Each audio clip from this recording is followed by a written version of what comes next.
Did what I sent you earlier on make sense, or was it sort of a bit gibberish? Well, it makes sense. I very much understand.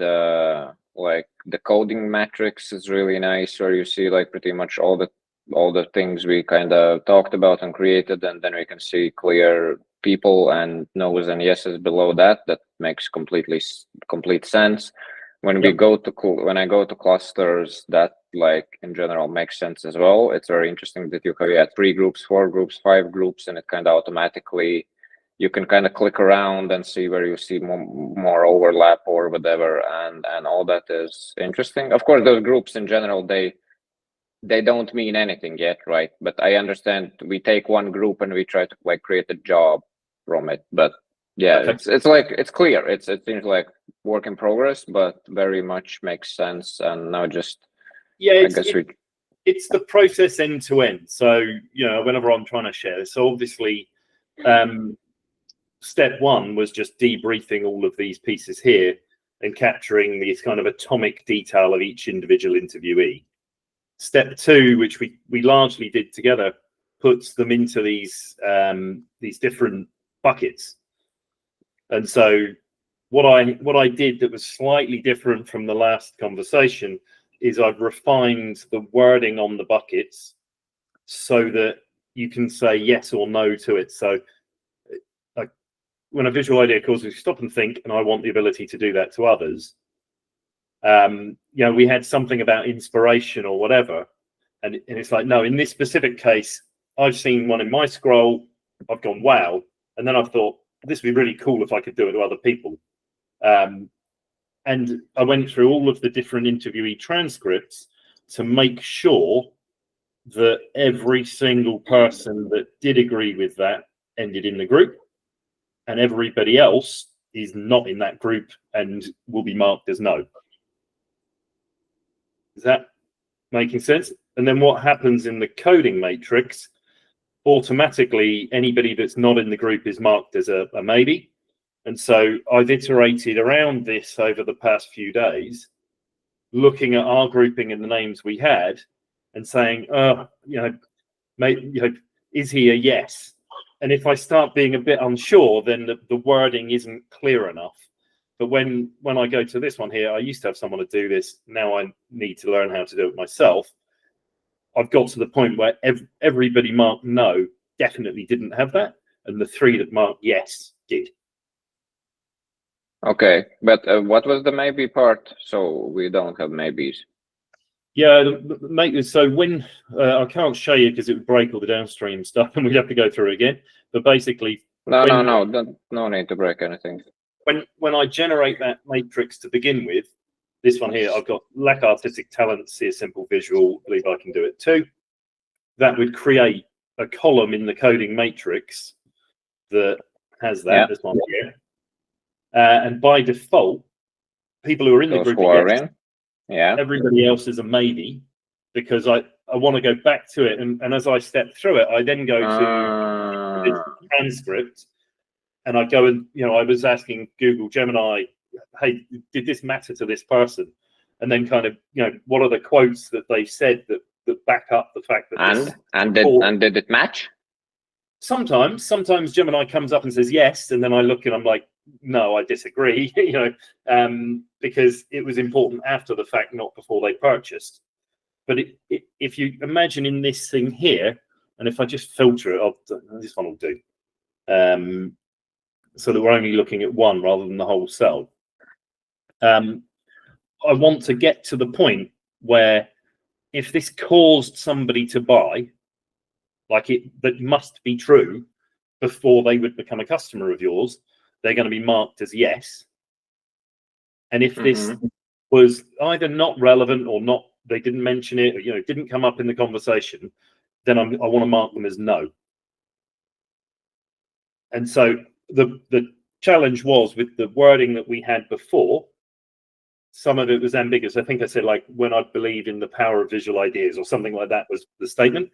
And as I went through that step by step, I'm like, well, like everybody says yes to this. So now I need to change the wording so that we can get it to discriminate, if that makes sense. And when I clear this, what that leaves us with is this whole field. So we have 15 different interviewees down on the left, and there are 32 different statements going all the way across here. Yeah. By the way, you know what would be a cool feature here? If I can if I want to check and compare, let's say 3 columns, you know, oh, I wonder people who are like fearing like I'm not an artist, what do they think about this other thing? And then you can like check side by side. I think that would be really convenient. But yeah, that's whatever. No, so that's great, because at this stage, all we're trying to do is make sure that there's either a 1 or a 0. Like, was it important? 1? Yeah. Unimportant? No. And then the maths works for us. So what you're just asking for there is what happens over in this cluster tab. So I've run the analysis on these things here, and effectively what it's doing behind the scenes is it's coding up 15 times 32 different variables. So you've got this really massive cube of 1s and 0s all the way around it, and it's saying who's closest to who else and who's furthest apart, based on which of these statements they agree with and which of the statements they don't. And I'll show you that in the cluster tab, because this forces us into 3, 4, or 5 different what's that doing? Clusters. Actually, do I need that? And how do we figure out which option is the best? 3, 4 groups, 3 groups, 4 groups. Right. That's exactly what we do now. So basically, and one of the reasons why I was going by the way, Neil, I just want to mention, just FYI, like we have a report that sometime soon there will be like a storm and like massive rain and stuff, and we have like red alert. I think everything should be fine, but in case I go offline, it's probably because the internet went out. But I think we should be good. But just FYI, if I zone out, then probably that's the case. Yep, that makes sense. Thanks for that. Where's my little laser pointer, or is it on here? No. Where have you gone? Pointer. So this is the absolute essence of jobs to be done. What you're asking here is a great question. So what we forced in our level of abstraction, so the wording that we chose is, and the number of interviewees, is we want to get to the point where it could be either 3, 4, or 5 groupings, and by selecting this, we can see who turns up in each group and who separates it when we separate the information from it. Hang on, that's not disappearing now. How do you get rid of it? Right, so clear all. So if I go back here, if you look at this,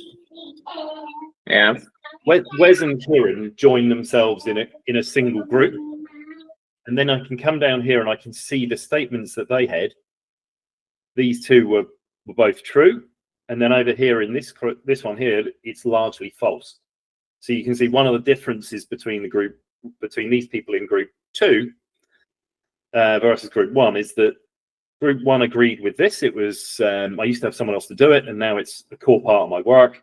Whereas over here, not really a big driver. This one here, I'm triggered by seeing a visual, whereas over here, that's not caused me to do it. So you can start to see the similarities and differences, which I think is what you're asking me about in the coding matrix. But it's forcing people who say yes to things together and people who say no to different things further apart. And what we do is we say, well, okay, I can make a case for this. So Wes and Kieran, they were both, doing this. All of a sudden, it was, I need to do this to make money.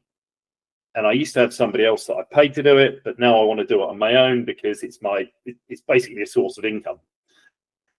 Whereas if I look over here, cluster 2 and 3, at this granularity, Akil and Jackie, Aditi, Mittal, not sure about Alex and Tammy, that they were all social media types, but then there's some of that over here as well.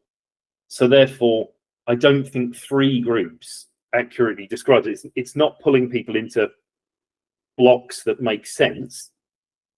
And if I drive 4, what you see is Wes and Kieran stay in the same group. And I think, what do we got here?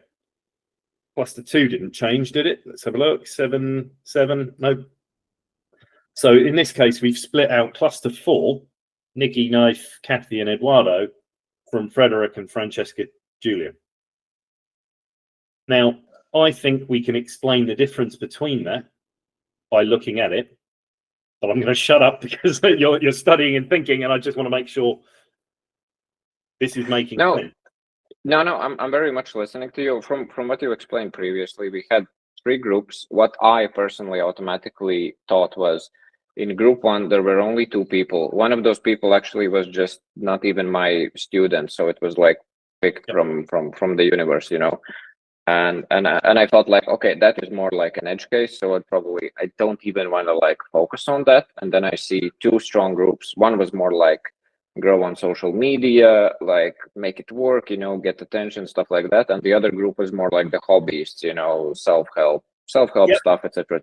That was the basic stuff which came to my mind, and I was like, cool, I have 2 pretty interesting groups. Let's get after it. But I want to hear what you will say more, because I'm probably wrong.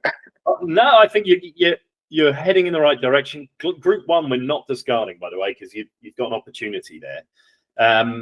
But when we split to 4 groups, so what you can see here is sometimes the grouping doesn't change. So Wes and Kieran are so tightly bound together by agreeing with the same things and disagreeing with everybody else on others, that they'll always, it doesn't, from now on, 5, 4, or 3, that they're locked. So that they're all buying for one particular reason. When I split it in 4, I can have a look here, and I think you're splitting Frederick and Francesca Julia out of this group. And that makes sense to me, because actually Nikki, where are we? So down here, Nikki, Knife, Kathy for sure, Eduardo to a lesser degree, are largely doing this because, if we come down here, it's a fun hobby. It's a useful, fun hobby. So when we put that group together, yes, there are some over here that also like it, but principally doing that, and I'm trying to get myself a new visual identity. I'm investing in myself in the future. And so there are some similarities with these guys here. But if you look at Francesca, Julia, and Frederick, they were very much lifelong learners, I think. So it was, you know, it's a skill. I see something else, I'm just going to add another string to my bow. I'm inspired to learn how to do it. It's a process I'm interested in, not necessarily, you know, doing it myself. I believe in this. You know, the power of visual idea is really important to this group, whereas over here, less important. And you can see, like, time and career change drove the hobbyists, but these guys make time to do it. They're not so bothered by that. So yeah, like, it has to be well structured here, whereas if I'm doing it for a hobby, I'm not so bothered about that. So it helps us see the differences of why people are making different choices. All of them are investing in themselves, so they're the main differences there. That's why these 2 have suddenly been sprung out into a group of their own. And so then that leaves us to say, well, okay, I think that's a better explanation for what we've seen than 3 groups alone. Would you agree or disagree?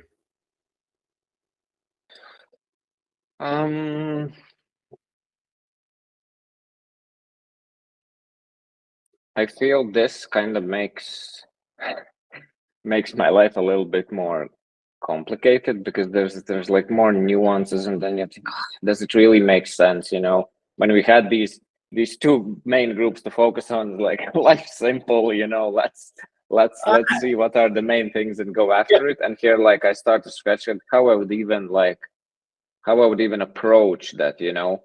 And especially from the beginning, I understand, like, I'll do now like my update and stuff and make it like definitely better, definitely more intentional, with new knowledge which have clarified so much in my brain. And I feel like then maybe the next step is to digest deeper.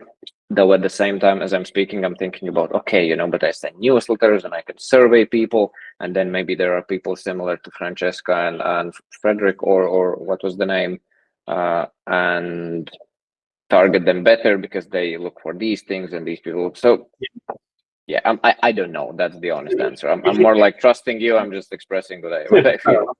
If you think about this, your existing copy has managed to capture people in every single group. Okay, so you don't need to worry too much about the fact that suddenly you've got this disparity, because you've got your customers appear in every single group we've looked at so far. The difference is that, and I think you sent over the story brand stuff from Donald Miller. Everybody in here is on a slightly different quest. Their hero's journey differs meaningfully. Over here, it's like, help me relax, help me unwind, help me do something that's fun, and it's also useful for my career. But I think these probably didn't want to spend a huge amount of money on it because it was largely future state that it was going to be used. You know, these guys here, it's about lifelong learning. I've got budget set aside. I want to do this. So they're trying to do something slightly different. And actually, what I think, having looked at this myself for some time, and if I go back to Google, I think 5 describes this slightly better, and here's why. So we know that these guys are over here. They're suddenly, I've been thrust into an opportunity to do this for work. Yep. They're the ones who pay top dollar,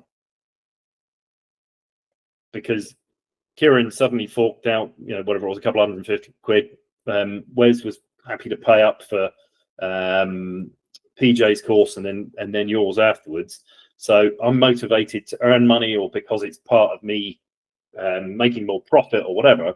So these guys have a particular motive, which is typically about I learned this because it's going to help me make more cash. On the other hand, we've got this group here. I'm doing it for fun. It's coming out of my fun budget. You know, help me do this. I'll use it. It'll be quite useful in the future. But if you think, like Nikki had a plan to do it for work, but that was like, it wasn't, I'm going to do it now. I'm going to do it first for a hobby, and then second, you know, I'll use that skill later on when I need to send out newsletters or whatever. Same thing for Knife. You know, help me get my network to grow, but whatever. Kathy, oh look, this would be useful, but yeah, it's just another string to my bow type thing. What we see in this one here is we've split out cluster 3 from cluster 2, and the reason why I think there's an importance here is these guys in this one were again, I think it's a timing thing. I think they were taking their first steps. Lots of them used the let me dip my toe in the water, let me just learn this. I'm gonna learn it and I'm gonna dabble with it. Now, this doesn't necessarily change your pricing, but it means that they're more likely to join the lower cost course, because they'll look at 2 options. There's a high price one over here. It's like, well, no, I'm not trying to be the expert.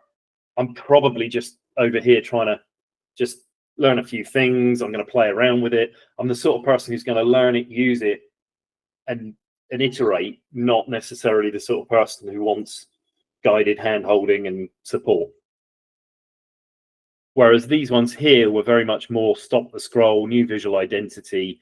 I'm going to use this now, and I want to use it to grow. But grow my following, get people to pay attention to me. I'm in more of a hurry to use what I've learned than these guys over here.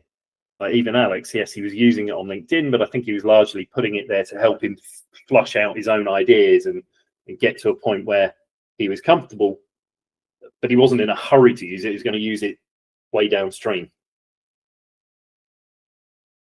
So again, I'll shut up and see whether that makes makes more sense or less. No, you're making sense. I of course that was one of the things which we were kind of discussing, and with what I would love to find, because yes, in terms of I think there are a certain amount of people who are just curious and they want just, let me just click the buy button, it's not a big deal. Let me just see what is this thing. And like, okay, cool. I see there's an option for me.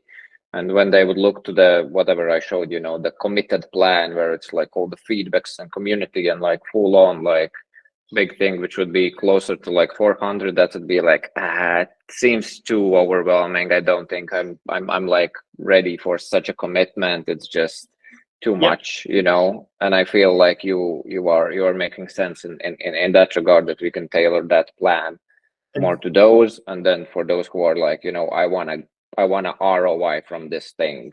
So And in this one here, I think, I'm not saying that everybody's going to buy the lower tier package in this place, but it's more likely than less likely. And in this case here, both of them really love the community, but only once they've gotten in. So this is like, well, we'll let them in. They're going to pay the lowest price, like the thing we talked about the other day. Give them some feedback, let them have access for the first month, and then cut it off and make people pay for it. And I think these are people you can upsell, because if they do pick it up and run with it and do what they say they're going to do, which is, play around, learn by doing, they're going to see the value in the community after they've experienced it, not before. Yeah, I think this definitely convinced me, because I was thinking a lot about, should I make the cheap plan without community or with some limited community? And I think limited community, based on what you just said, is definitely the way to go. So they can taste it, because you don't know what you're missing if you never have a taste of it. So that makes sense. Get free access to the community for the first month or whatever, and then or one free visual review by me, or whatever it is. But don't sell it, delight them with it, and then get them hooked on it. Because I think that these people here, certainly 2 out of the 3, maybe Jackie will in time, are looking at this and saying, wow, this is helping me to keep using this and to grow. And they're kind of looking at this point in time in the future when they buy, but they're not sure they're going to get there yet, because I'm taking my very first steps over here. And so when I'm buying, I'm thinking, I'll just save the money, I'll do something a bit cheaper. And then if I get traction with it, it's like, whoa, this is actually doing what I wanted it to do. Now I'd be willing to invest a bit more money to be able to carry on doing it. And I think that these ones here probably more likely to pay more money for it, because there's more immediate need, even though Tammy did get hers, it was a free LinkedIn learning course. Mitchell didn't pay a lot, but so maybe it's a 50-50. One of the things that I think was really confusing me, often when I do this, you'll see like, one group over here is the big spenders and one's not. We haven't seen that in the data for your course. And I think it feels to me from interviewing people that it's how soon I want to use it dictates how much I want to spend on it. And can I see myself getting, like, am I in a hurry? If I'm in a hurry, I might pay more money to do it faster, get it, get more of it. If I'm taking my time and it's non-urgent, I'm probably more likely to say, I'll save some cash, I'll DIY it. Would be my best guess. Yeah, but I didn't fully remember, but like cluster 2 and cluster 3, those are previously the ones who were grouped together as like the social media people and stuff like that, right? Yep. So when we moved to 5 clusters, so right here we're looking at this, and I think we had quite a few of these together. I don't think we had Mitchell in there. But if we break them out into 5, let's break it out into 5. Have a look. So here's 2 versus 3, just because you can then see it. So top piece unimportant. Down here, visual idea. So stop the scroll. I want to be able to do that to others. Actually, that's less important over in this one. That's surprising. So these guys here were really, they're like the proper, I have 0 art skills whatsoever. You had a bit of that over here, but it wasn't entirely true. Where do we go? So it's about laddering up my communication skills, which it wasn't over here. And this, I split this out again. I think I went to strong communicator. It's like I've got all of these communication skills except that one. So these guys over here are motivated to buy it to get that. Where else? What have we got differences? Down here, recycling content.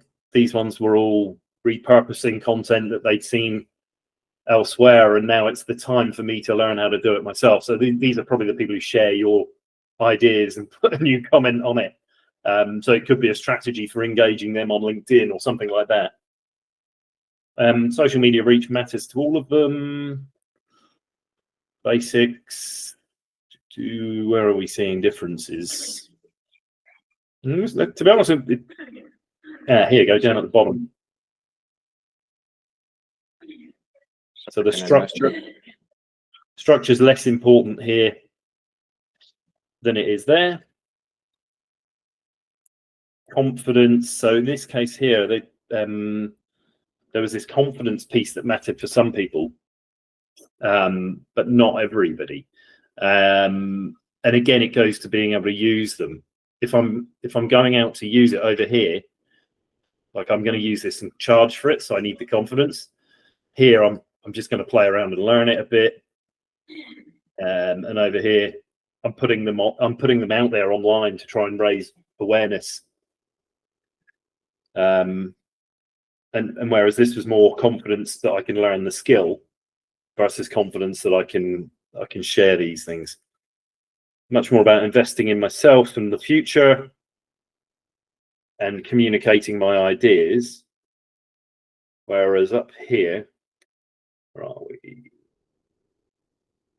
Social media reach. It's the same on both. Yeah, I don't know. Currently, if you go at the top, so I can see this one, where my mind currently is at from seeing and hearing all of this, is that I need to acknowledge that at the moment still I'm very much teaching a skill. Yep. And this skill you can apply in various different ways, and that's just the truth, the reality. I'm not like, oh, this is for like LinkedIn people who want to like improve their posts and get the top engagement, blah blah blah. It's none of that. You can use it pretty much anywhere. Yep. And I feel like in my copy, in my main thing, I think that I need to communicate, yes, that this is a skill for life. This is this will help you grow on socials. I've done it. Many students have done it. This is super fun. Yep. Majority of people who joined actually were not designers. They were having a blast. They learned this on the side, all this stuff, which I think I'm pretty good at communicating. I think all that should kind of be in the community. And then when it comes to the plans, I feel that in the curious plan, which would be the cheapest one, I would probably need to look at the cluster 2. And I would say probably like cluster 5, see what the pushes and pulls are there. And then see the differentiation of cluster 3. So cluster 3, I would more like, so they would feel the need to buy the committed plan because there's cluster 3 has some unique things, you said the confidence and whatever, and like really look at the pieces, how I can structure that plan. So that just fits more for those people. And then I can figure out my expensive plan, but that's, I guess it's a bit more like a gamble and a test I can run and see how it feels. We don't really have any data to figure something out for the third plan, but I would love to give it a go because some people just have big pockets and they want more of my support, my whatever, get me in their WhatsApp or have ability to schedule calls with me and stuff like that. Some people just want that and they can afford it, and I want to like kind of give them opportunity to do that. If it doesn't do any damage, I don't know. And so the disappointing thing, but it's like you can't do anything but use the data you've got to see the patterns you've collected. We put in a few different people who bought different price courses. I'm not sure there's a big enough difference in the price of the courses that we've looked at here to drive out meaningful behavior. And actually, like I said, when I've looked at this, we can still plug in what happened with Wes 2, when he's joined yours. Well, the first time I spent more money because I was learning this for the first time and I got live instructor engagement, I got more help. So I'll pay more for more help. The next time round, I'm not so sure I need that. I'll save some cash and just DIY it. And I think that's probably the difference, that these ones in the middle feel more DIY. These might need a bit more help. These, again, I mean, Francesca Giulia, it wasn't a large enough amount of money for her to even remember how much she spent. And these guys, I think, probably are likely to need more help. So it's probably like I think, yeah, what you're saying, cluster 1 could go together with cluster 3 almost. Like when we look at the pushes and pulls, because I like what you said, cluster 2, cluster 5 feels more like DIY, cheap option, I'm here to have fun and bounce around. For me, I think it's all about time to value. So in terms of these guys here, all of a sudden I want to make money, so there's a clock ticking. If I don't learn this and do this, I'm going to be paying more for somebody else to do it for me, or I'm going to be missing out on the opportunity to make more money, and therefore, I'm much more likely to pay more money. And we can have a look at messaging there. So even if we look at others down within this, I think here Anne spent more. I don't know, Akil didn't, but he joined PJ Milani's course before. So these guys have both joined PJ Milani's course first, and therefore, it was like, okay, I want to use this now. I'm already doing this. I'm putting stuff out there. So there's some time aspect to the value that they see, and then so that means that how you package that top tier price. By the way, you can use the same set of pricing for all of them because you're doing that already. So we haven't found one group is going to be the high spenders and one's the low spenders, but what is it about the people that buy fast? Buy the expensive course that they're looking for? And I think we can analyze that and peel it back, whilst still saying, okay, there's still different messaging for different channels here that says, okay, you guys, what is it? Stop the scroll. Is it causing other people to do it? And the question's really got to be whether I think that there's enough difference between 2 and 3, but if we look at it all as one, where is that? Over here. What we're looking for is the rows that have got like predominantly more yeses than nos. So I want to cause other people to feel that way. Lack the artistic talent, social media reach. Some have experienced this, some have not. Want to learn the basics. Take the course at self-paced, some yes, some no. Capture attention. So these are all the people I think you were kind of marketing to with your existing copy. I don't think there's anything, but it's just lasering in here. So I think there's a difference between if we break it. So what are you saying? You're saying that no, now we have 4 clusters. Yeah. What I'm saying is that that there's a difference between group cluster 2.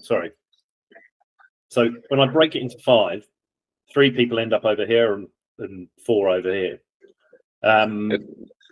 So you're like, when in the previous one where they all were in one group, you're like, make the copy tailored to all of them, and then when it comes to pricing plans, split them apart. These people can get this, these people can get that. Yeah, I think what we do, and we've just got to decide, do you want, so the copy itself needs to speak to the people in their own quest. So we can break out and show these jobs so you can kind of click through them and map it out. I'm just trying to do it here in this screen right now, but in this case here, I'm trying to look and say, where are the differences in the rows, and are they meaningful enough to make this into 2 different groups? Or is it, is the copy all going to say roughly the same thing? and we're just looking at where do they split. So the big difference here is some people have been recycling content and others haven't. But I don't know. We could simplify this because you don't really want to end up with too much copy, and just have this as one I main group. definitely want to, well, basically, get to the relaunch as soon as I can. And I think I'm in like a really good position to do that, because the majority of things like are into place. I think it's more about packaging the pricing plan and maybe changing language here and there. And maybe I had something which is irrelevant to people at all. It's just something I assume people want and nobody have ever mentioned and don't remember it or whatever. So I think I'm mostly there. It's more about like the pricing plans. And so I feel this, yeah, please. Just looking at it, what changes if we make cluster 2 into cluster 2 and 3? And the answer to me is you create a slightly different copy. I'm not sure it's going to make a big enough difference to justify doing that. So whilst I do think there's obviously there's a difference, otherwise they wouldn't have separated out. But what's it going to change in your go-to-market? Not a lot. So therefore, let's not add more complexity. Set these ones as jobs, and then we can start to debrief the jobs themselves, so that hopefully when that happens, you can see the differences more clearly. So unless you disagree, I suggest we set 4 jobs. I think it's spot on. As I said, like I think I should go after like the cluster 2, and of course keep in mind the cluster 4 as well, probably in the copy.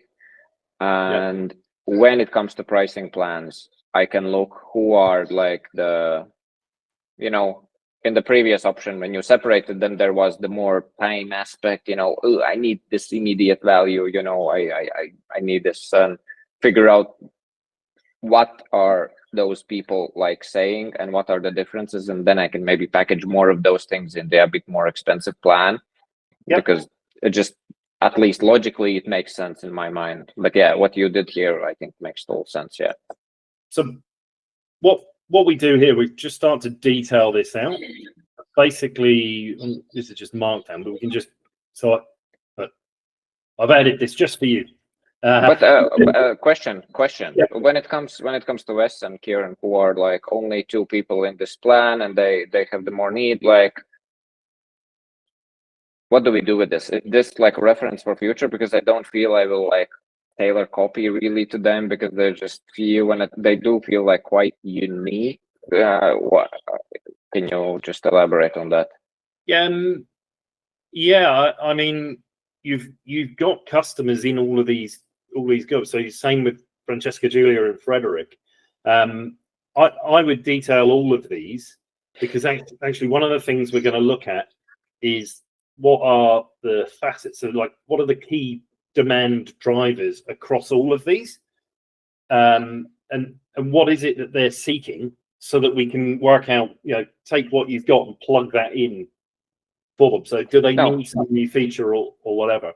So no, definitely you do you. This I think this makes sense. I'm wrong, because then again, in the newsletter, I can survey people way before, and there's people who will say like, oh, I'm, and then this can come really, really handy. So you're right. We've done all the work, so might as well map it all out. It doesn't take too long. What I do here, these are just little markdown boxes. So we just go down the bottom, and basically, and actually, I should probably code this up to do it automatically now, because this blows my mind. It's such a software. You freaking vibe code that in like a couple of weeks. I've been fortunate enough that Ryan Singer was the one who came up with the maths behind it, and he told me what it was. And obviously Bob Messler is the one who's come up with the framework, and this is the stuff that he's come up with. So I'm just standing on their shoulders, not. No, I understand, but like just the fact that you can like create such software with freaking vibing. Oh, it's nuts, yeah.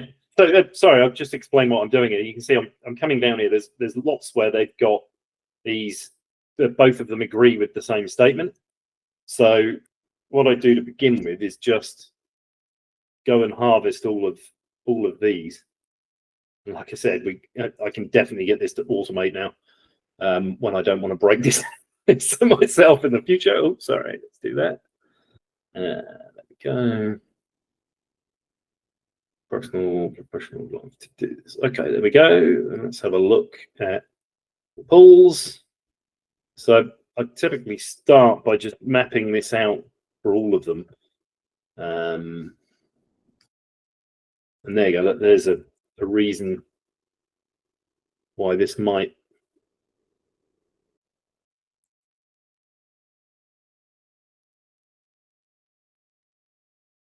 So I can fit this around my own work schedule. So again, if we're putting a high price piece together, flexible, it's on their terms, not yours. Where are we? Thought process, maybe learn the tools.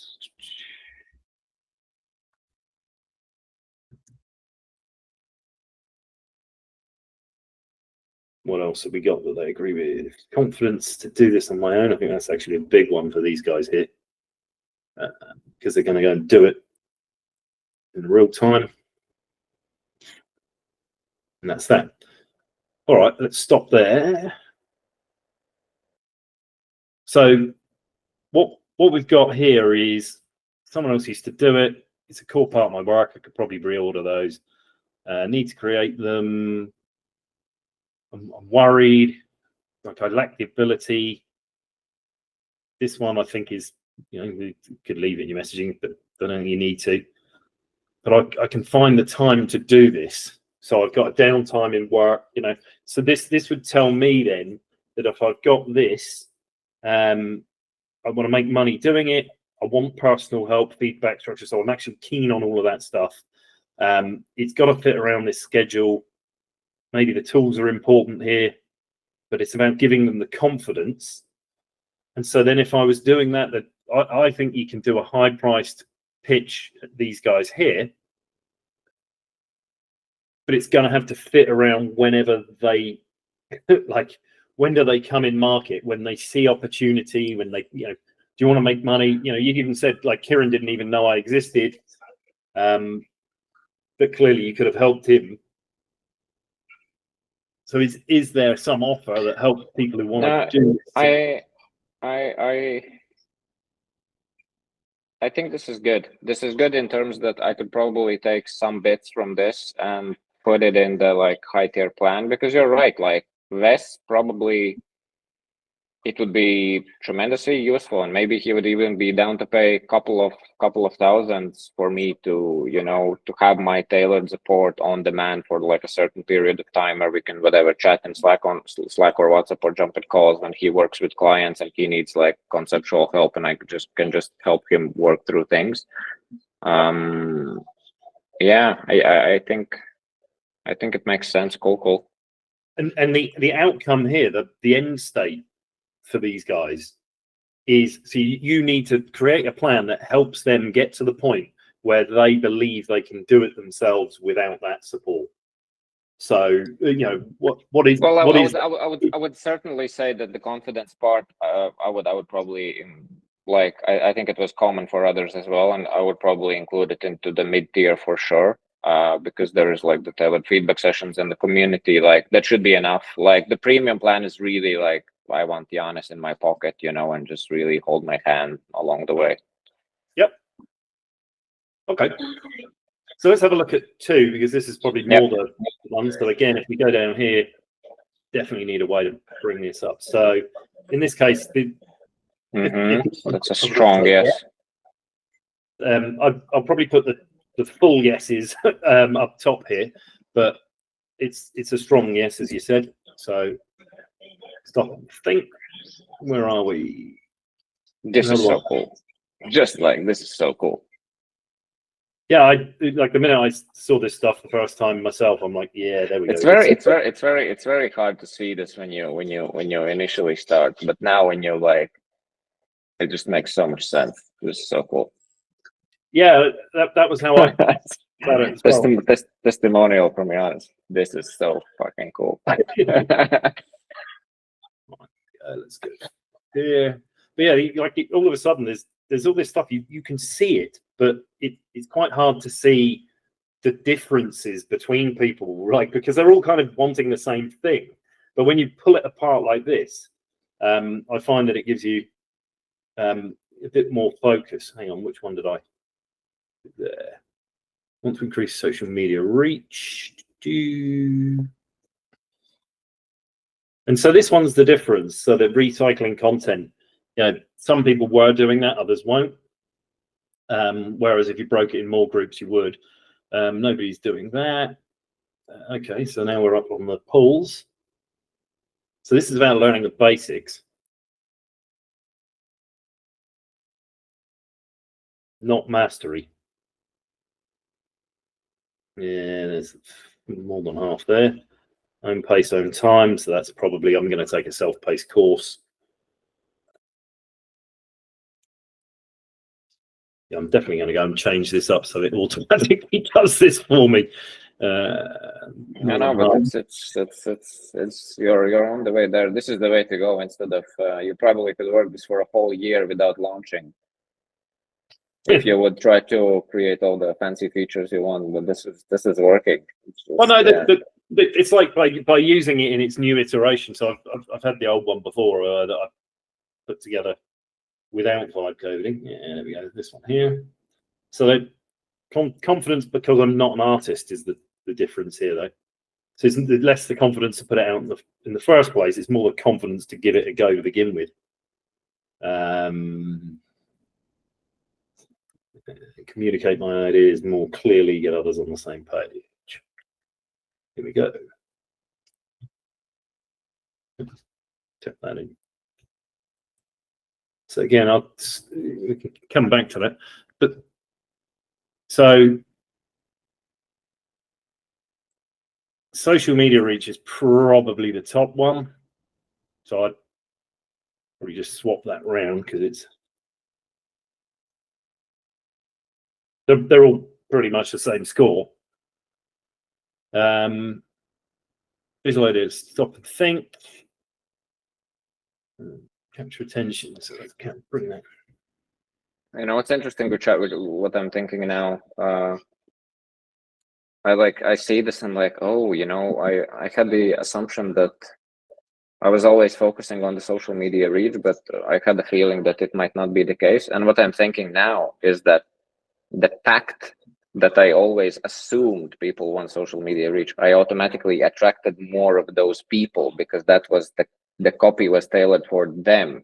So yeah, I'm just, it's definitely a reason, but it's probably, I should keep in mind that I have been focusing on this for a very long time and I might have more of those people in, but maybe the case in the reality, if I would capture majority of the audience to convince to buy my course, maybe it would be more on the hobby side, I don't know. So it's just like an interesting thought I had that it probably affects what people we have got. Yeah, it could. I mean, it could do. You've got the anxieties down here as well. So, but it doesn't change the fact that all of them have been here to learn the skill and like all those things, which are like the social media. It's more like one of the outcomes of many. Yeah, it is. Let's have a look. Okay, so some of them have seen that post traction with a visual. Some of them have been recycling content. I don't think it's all of them. We've got that one in anyway. These other ones are less important. Earn the tools. I mean, some of them, yes. And there's 3. Trust the course, well structured. Invest in myself. Yeah, okay. No, I'm reasonably happy with these ones here to describe this group. So it's really about getting out there. Some of them more stop the scroll. Some of them taking their first steps in it. Others taking more advanced steps in it. So again, I suspect that trigger here. Where were you? Increased in post traction from using it. Gil and Aditi, yes. Everybody else, no. Does that drive anything? I don't know. Anyway, we have Okay. Cool. but anyway, you know, it's the sort of stuff that you can ask, and you know, give people templates. Hey, why don't you share this this image here and come up with it. Come over here, job 3. It could be, yeah. I think it's more like it could be a cool, interesting way, probably how to approach top of funnel. You know, how to get people in the door. Same as with wallpapers and knife. You know, there's probably certain things that people are triggered by certain things, and I can probably get them in the door. Maybe not right away to buy, but at least to kind of get into my ecosystem and get more curious about this stuff. Yeah, I think so. Lifelong learner. And again, this one here. So if you look at these, they've spent the top tier, because Frederick to begin with bought PJ Milani's course, and then came to yours afterwards. You can also look at the triggers from one to another, so that you can more accurately market to the people that were in his class and cohort, if you know, if he's doing that himself,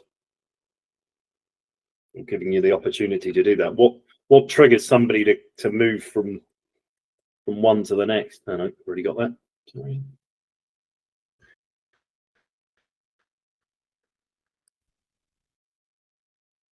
Yeah, this one was interesting. These ones here were definitely like learner teacher type roles. We saw that a little bit. So you know, I'm impressed by the fact that this person can do this. All about the methodology.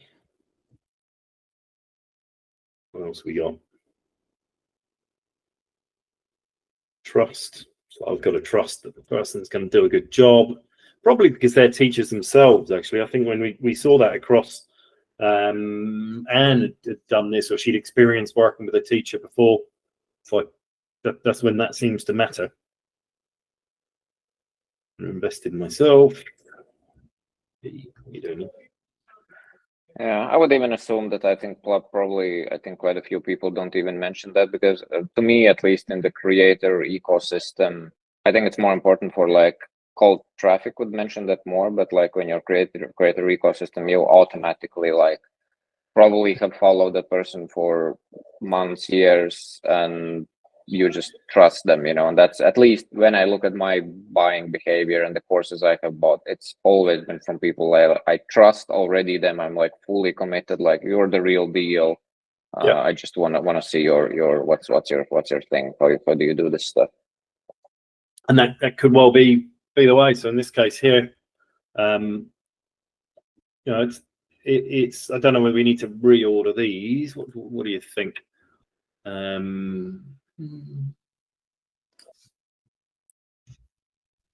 Is that one top or not?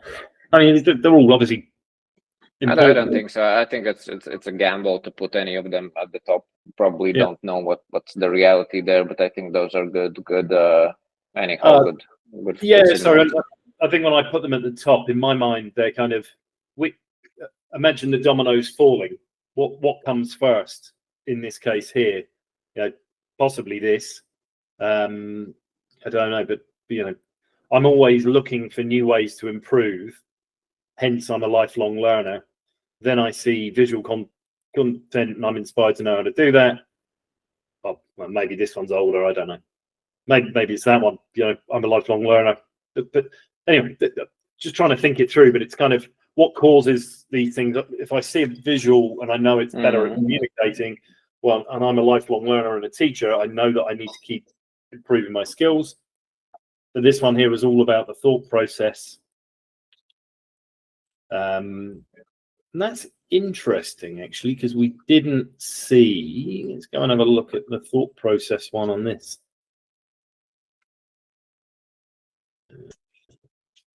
What was it?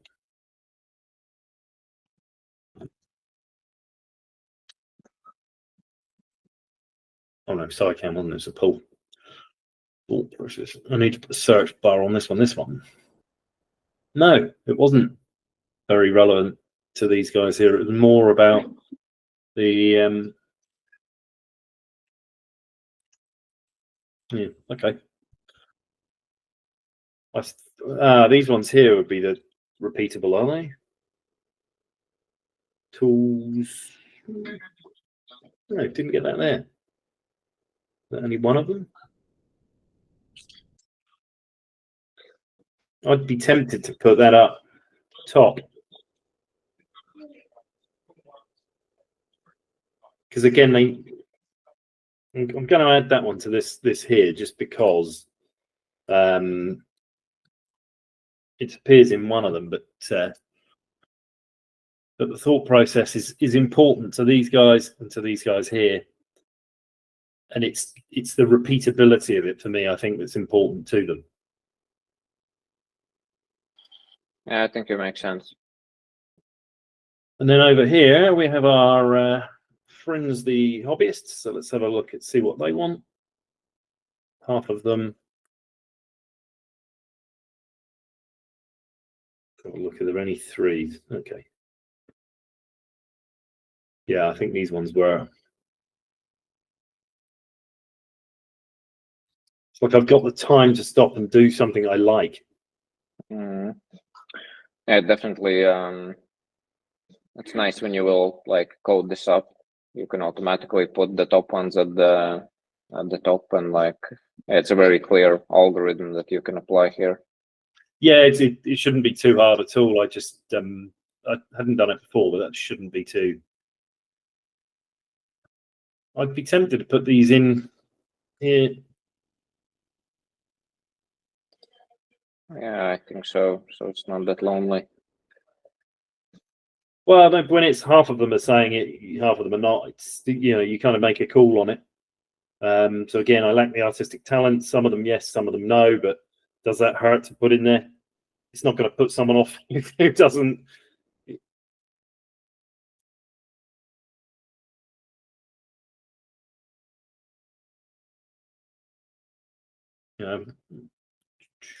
Yeah, and you know, some of this was enjoyment. I don't think Kathy did, but Eduardo was doing a lot of drawing anyway, so I think we can include that in here. Well, he had the skills. That's the reason why he wasn't in there. But it's this enjoy. We've already got that. What are you doing there?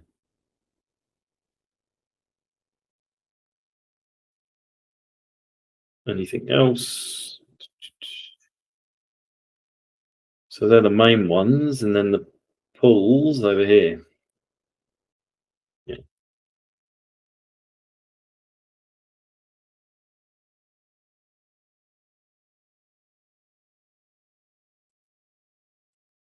Yeah, this whole new visual identity. Maybe it's because they've had a career change, they've had a break, they're coming in. I'm doing something for the future here.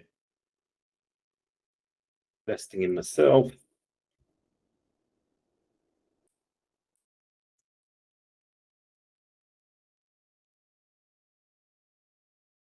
Communicate my ideas clearly, get others on the same page.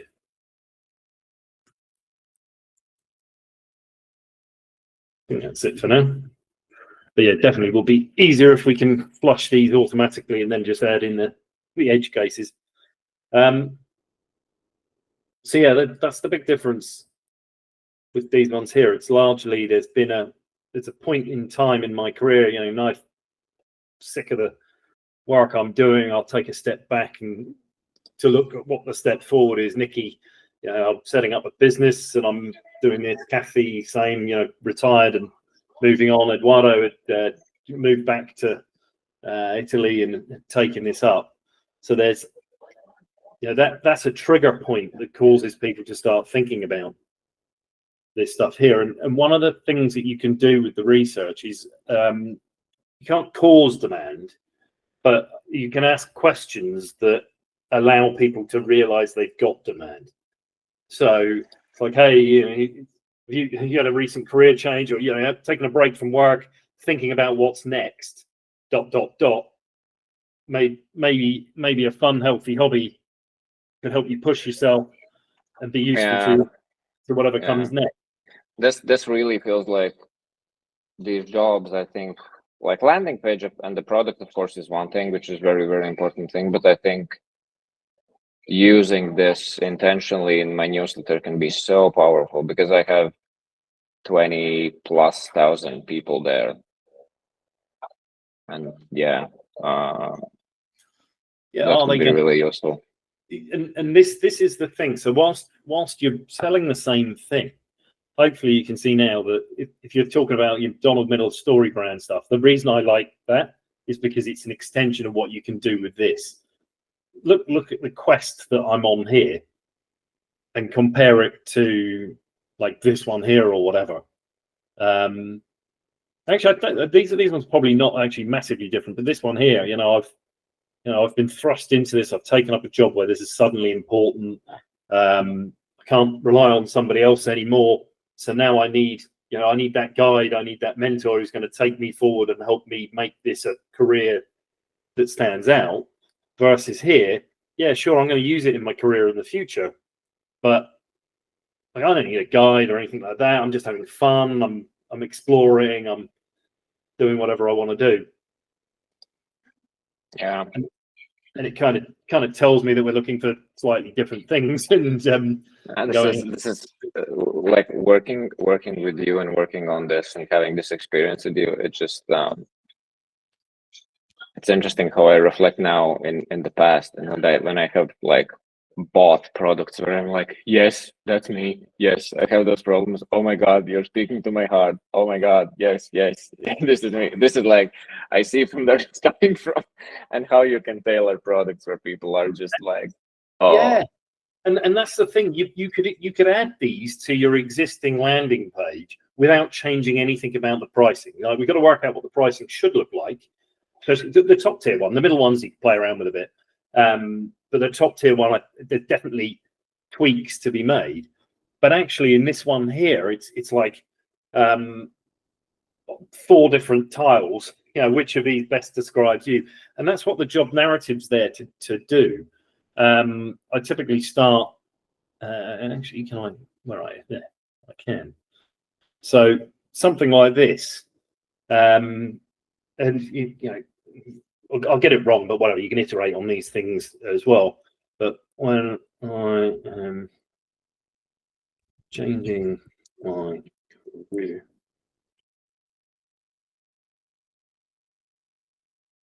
and I have time to think about. I'll keep that think about what's next. Help me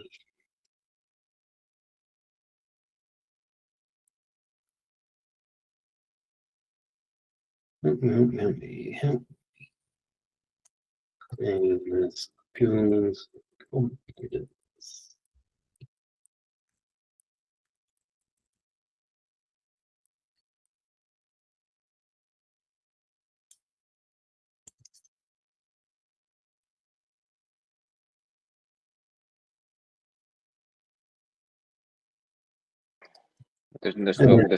This feels like when ChatGPT could be useful. Yeah, possibly. I'm just trying to think. Help me. Helps.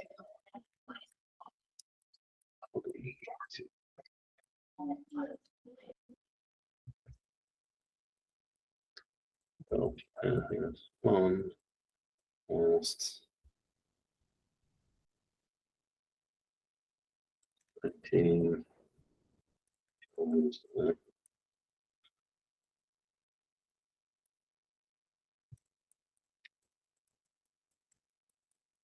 This is way too long, but I don't know. I also need to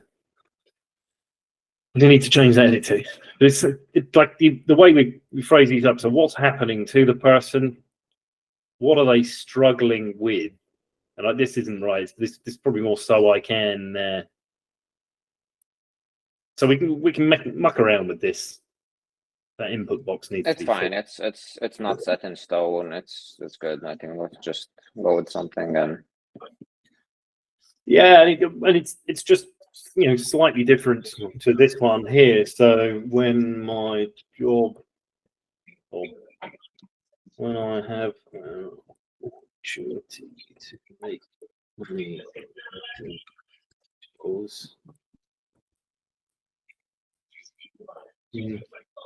I'll drop that. These ones need a bit of thought, but we can frame something up here, and it's really what is it that's drawing me out? What is it that that's pulling me in? What am I struggling with here? That's the struggle.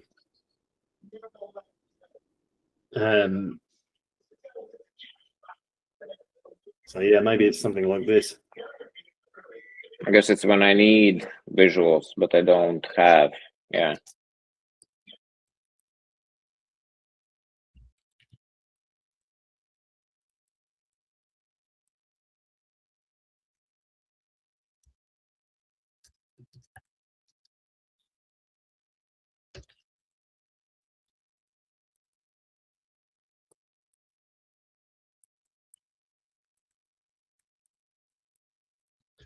Let me have confidence to do this on my own.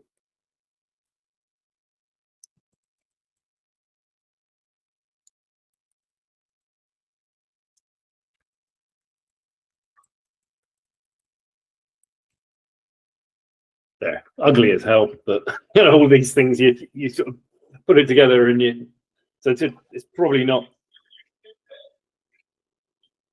It's all right.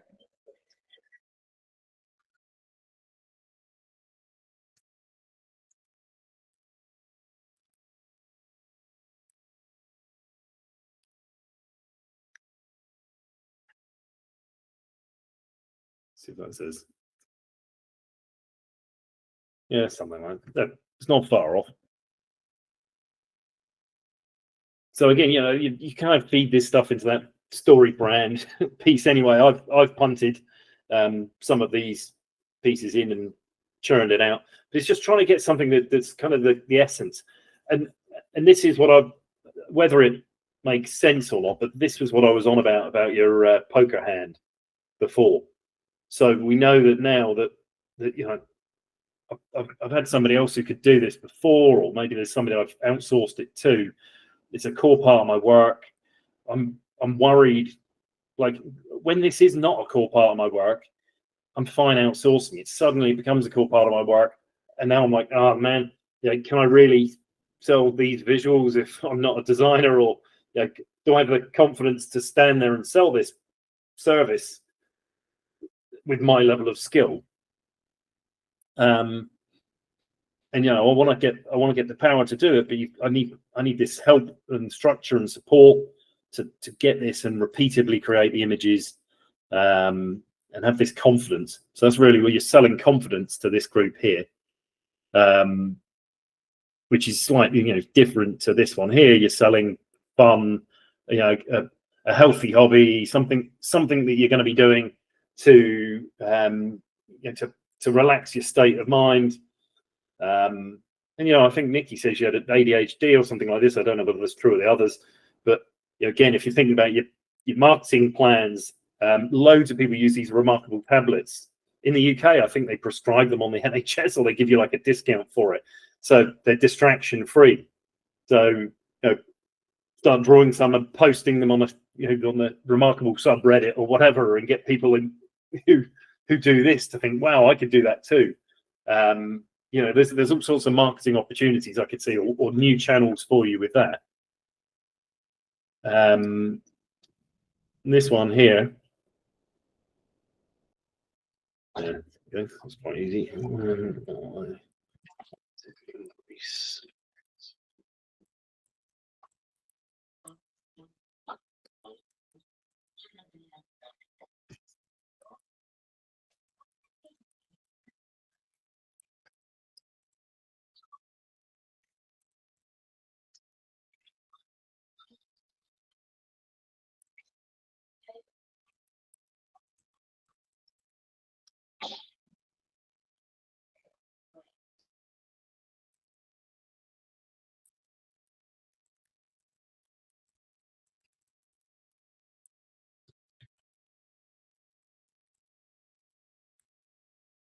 something like that.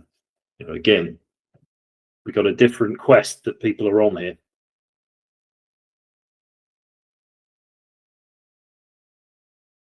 Is this helping? Is this making any sense?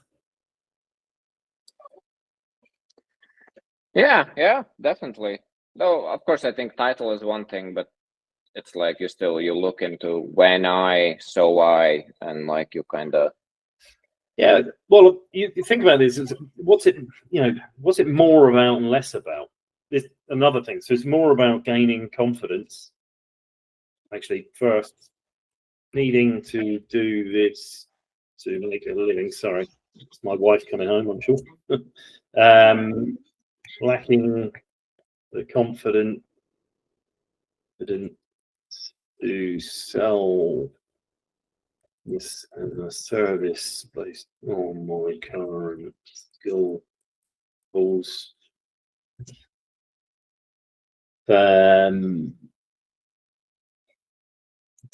Getting coached and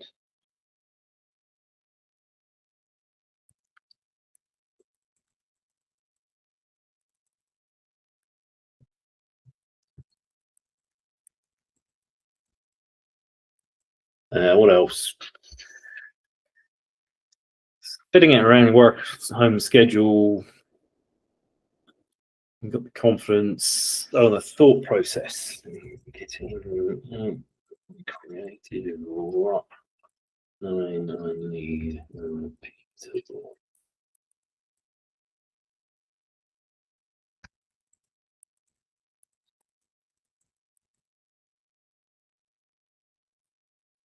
Is that making sense? Yep. And then less about, if I come and have a look down here, visual ideas causing me to stop and think, lacking the artistic talent. Sorry, now we got squeak. So time for the dog to go for a walk soon. So so it's lacking less about a lack of talent, which is interesting.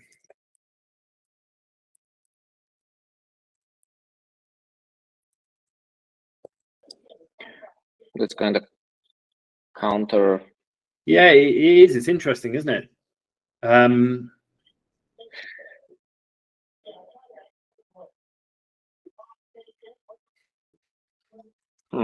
I wonder if we would like, I don't want to do it now, but even if we would now go into the interviews and like query that.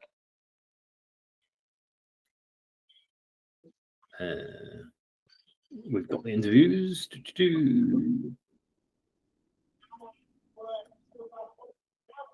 Yeah, we've got talent in here, but it was less. No, it's still it's true, yeah, because Wes was kind of doing it, and I think the main reasons why he joined was actually that I did it as a business.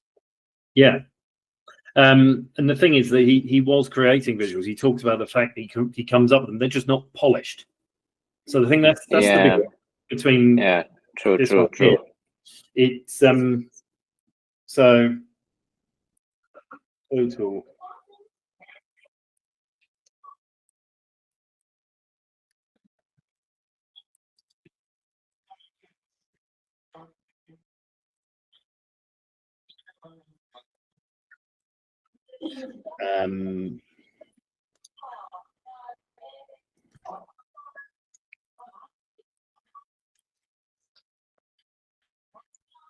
Let's see what else. So causing people to stop and think. They're not really doing that. So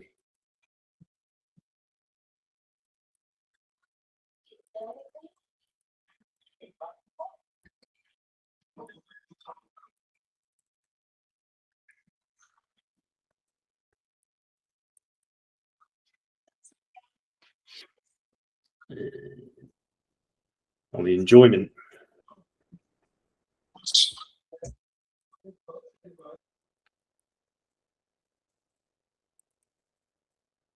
It's more work than it is hobby. I think we always wanted to have fun doing it, but an inability to communicate. So they're not in either of those buckets. What's about future thinking? They have a more immediate need.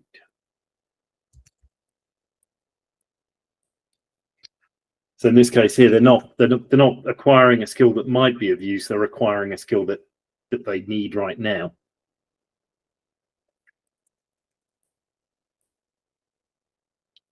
The sooner the better.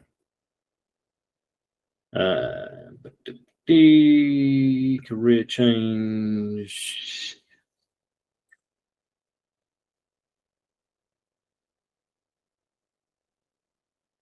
I am extraction, recycling content. We've kind of got that elsewhere.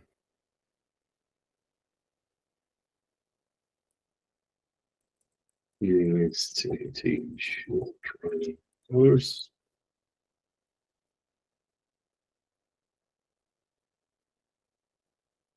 Yeah, it's not the basics.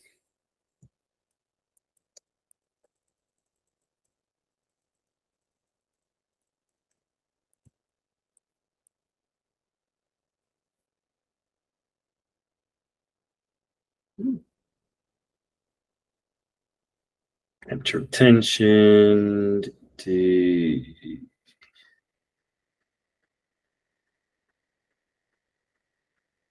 Yeah, I think we've captured that elsewhere. And then the hiring thing is, I now What's that? So they've made a switch in this instance here. So they had the old way, and if you scroll down, what did we have? So using a designer,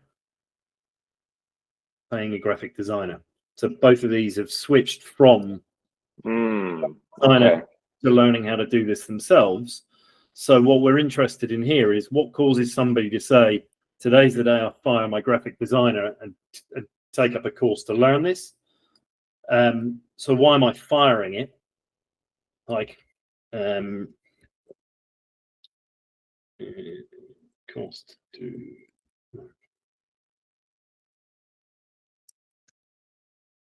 I'll make less money profit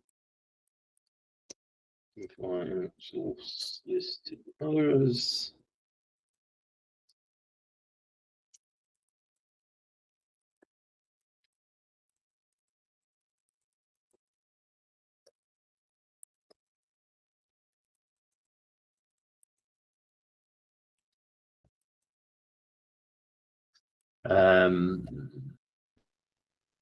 I think with Kieran, it was more the time zone that was causing him to feel like I've still got to do this stuff and keep these new ideas coming, but I can't rely on this guy anymore because we've got less overlap in the time. Why do they get rid of that designer? It might just be these things here. It doesn't have to be particularly elaborate. Major part of mine. Yeah, makes sense. Well, I guess we can't go really too elaborate here because we have only 2 people as well here. Yeah.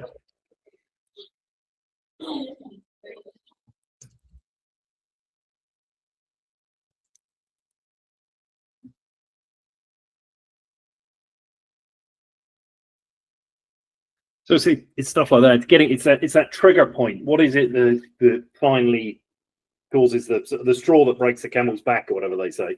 So I'm getting to a point now where actually, you know what, I'm selling this as a service, or I want to do this as a service, and the old way is no longer working for me.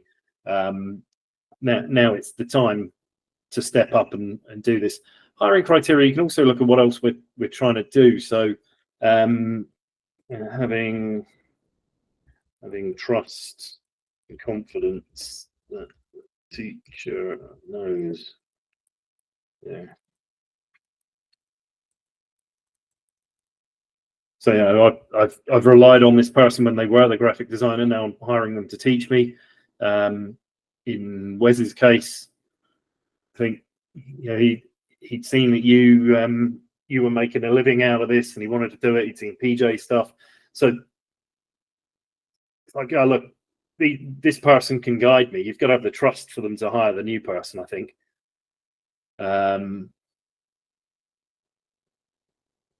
Yeah. Worrying.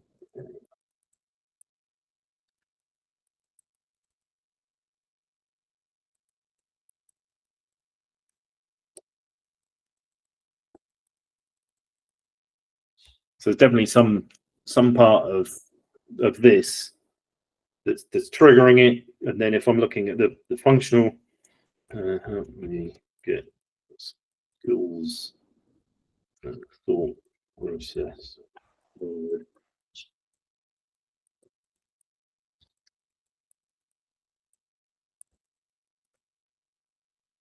That makes sense. So this is okay.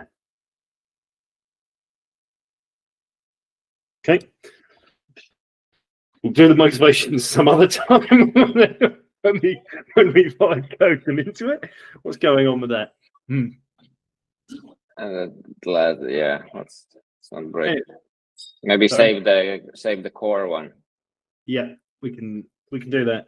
And the thing is, so like this is important to look at. So what is when we buy things, like lots of people talk about features and benefits just purely in terms of what it does. I've got a bottle opener, I can open bottles, but how do I want to feel after I've experienced this? What is it? What am I feeling now, and what do I want to overcome? And in this case, this is good. This is like marketing copy here. Yeah, it's really what's driving them to make the change, and the emotional piece here. I've got to do this because I feel a lack of confidence. I'm worried. This is all the imposter syndrome. I need somebody to coach me out of it. So yes, it's marketing, but also then when you're working with somebody, and I don't think this will be hard for you at all, but how do I work with somebody who's in this context? Well, I'm there. I'm the arm around their shoulder. I'm here to give you that confidence. I'll give you pep talks. You can do it. Whatever it is. So you do this anyway, but that's very important here because they're in that kind of nervous position to begin with. How do I want to be seen by others? I'm sure there's a massive social element to this. I think, I'm seen as a competent designer by my clients, I guess, is the big one there. It's if I learn this skill, suddenly people are going to look at me and say, yep, I can trust him to do that. Whereas prior to this, I'm worried that people will look at that and judge me negatively, that this is crap output, and I don't want you to do that. And then we just look at the trade-offs. I've no idea whether that thing will work or not. I'm just going to test types. No,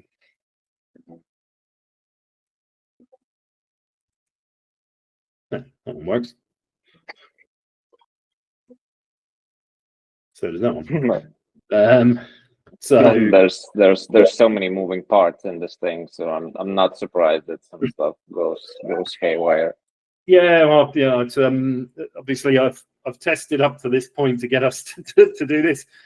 Luckily, these ones are pretty easy to fix. They're set in their own little box, so that'll get done in seconds. So the trade-offs that I'll make here, I'll pay more if I get more personal attention and time.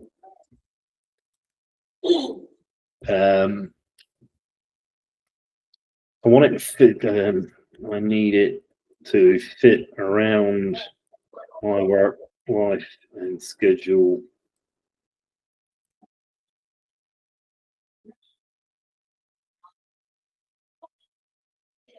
So some people made the time to do it. The people who are interested. Others, like it's got to be like, well, I've got to have the time. Where it's a work skill, I'm also doing work.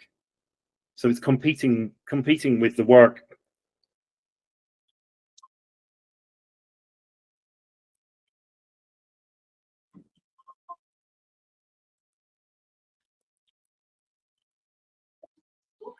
And this is one thing that people do, like, I don't know whether this makes sense to you whatsoever, but people think about competitors, and it's like, well, people could go to PJ Milani's course or go to this course, or they can buy a book on it. But actually, like, if they make the switch, you're also competing here with, I could just carry on using that graphic designer. If it's not so bad, whatever, I can do this. But also, to take the course, what am I going to give up? Well, I've got to find the time. If I've suddenly got all these work demands on my plate, I can't take this course. It's like work's too important to me. But if I can find, or I can fit it around my work, well, this is great. I can fit it in. Cool. Yeah, makes sense. And there's probably a few more we'll see down here. You can see that. Yeah. Going at my own pace is important here as well, by the looks of things. So nice. So now you have like whatever. Now you want to focus on this job, or I'm in a newsletter and I want to kind of tailor things to this persona. I go here and I see all this super valuable information that is moving them. And let me grab this and fix this whilst we're.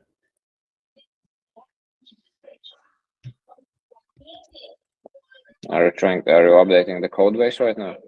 Oh, yeah, sorry. This is my my favorite assistant here. So I'll just tell it to get on with this.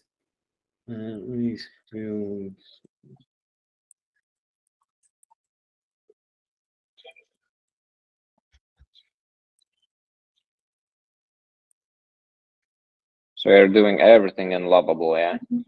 Yeah, pretty well. That and some of the others. Okay. Might as well get that going whilst we're doing it. Yeah, no, it's Lovable plus plus a bit of ChatGPT and Codex from time to time. So okay, good. Nice. Do you want to take a brief bathroom break and then come back, and we'll try and get to the point where we've got this mapped out for all 4 of these? Yeah, how much time you have in general, in total?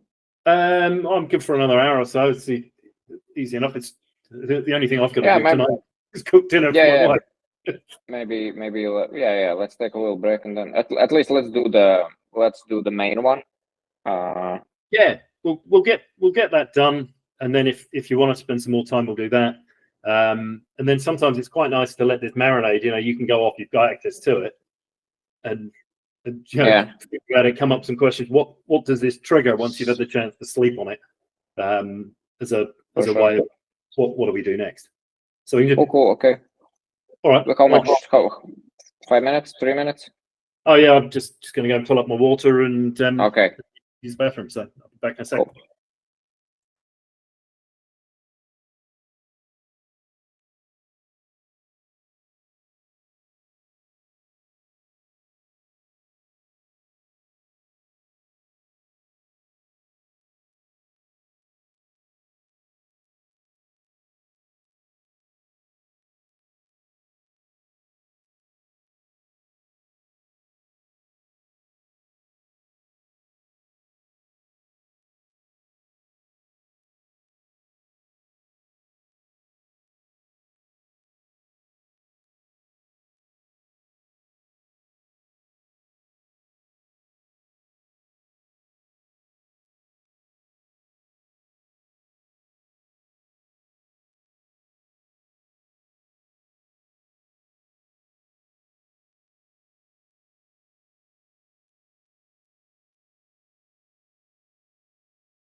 Cool.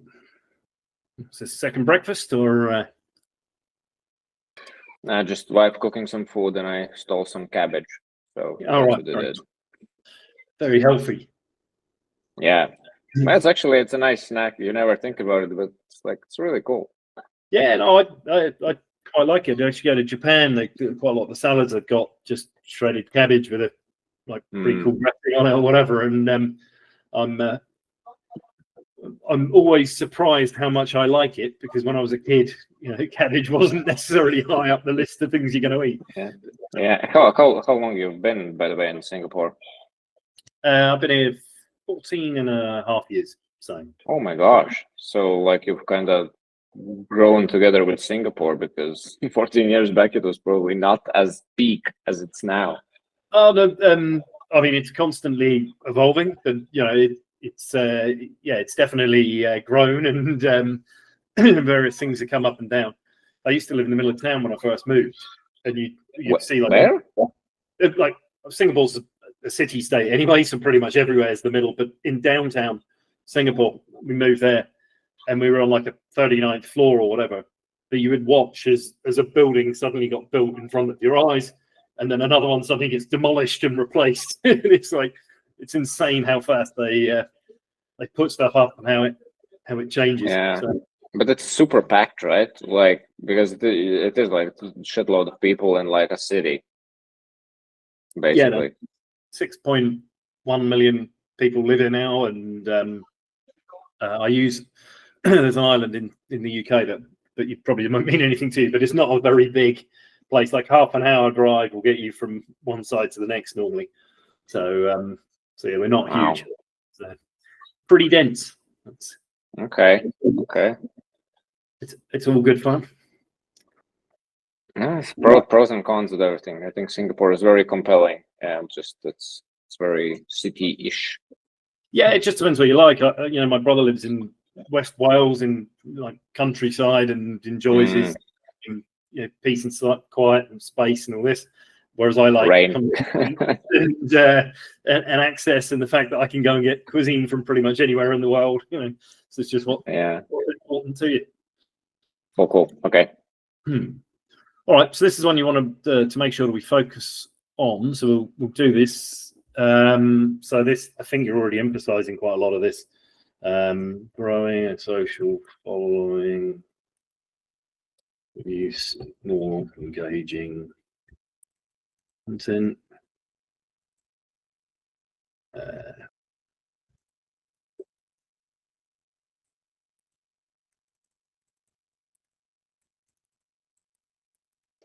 And hear more about rephrasing what is at the top and it's just right. Yeah, so these are the statements that we'd made, and less about you will check where there are no's for both. Yeah, where are the gaps? What is it? What are they? Because again, when you use this well, you can talk to somebody who's in this context, and they can feel like you're inside their head, because it's yeah, that's exactly what I'm trying to do. I'm struggling with that. But they don't know the words to talk about it, because they haven't yet bought something to get over the line. And just being aware of what are you going to talk more about, and what are you going to shut up about, so that they can think that you're talking specifically and uniquely to them rather than to anybody else. Yeah, I think that's the, sorry for interrupting, but I think that's what I was thinking. Where I feel I might have the most problems is kind of overwhelming my students, because it's a bit general product. I'm kind of trying to capture a bit of those people, and there are certain things which certainly some group will identify with and other groups will not, and that they need to so I guess I need to be very intentional with the stuff and make it very, I don't know, easy to digest over there. You get what I mean, so you just don't overwhelm them, basically. Well, think about it here. You've got your stock landing page, and you don't want to change that much. Do you branch out and have 4 different ones, or have 4 different sections that just talk to people? It's I help people who are trying to achieve these 4 things, which describes you. Choose your own adventure type thing. It's and you can give it kind of simple labels. I think I shared the one for Intercom. Yeah. Last week. You shared, yeah. You Yeah, take this big wordy blur, put it through ChatGPT and turn it into something that less. No, it does make sense, but that's probably a step for future. Now I need like a simple option, one offer, few pricing plans. But I think what you're saying is probably, maybe after like some more research, so I really know, okay, it's so clear that people come for this and for that, and then you can make like tailored offers. But yeah. You've got 7 in this group here. So, and this is the one I think you've probably been messaging already. Now, the question for me is, if we drive messaging at these other groups, can we balance this out? Because actually you're serving all of these people with the same course. So, is it just because you've had that big focus of put an image up, bam, and get 1 million views rather than 10, that you're pulling these in? And if you have 4 landing pages that are going after these, can we, maybe we're already capped out. We've got all the demand we can get on this job here.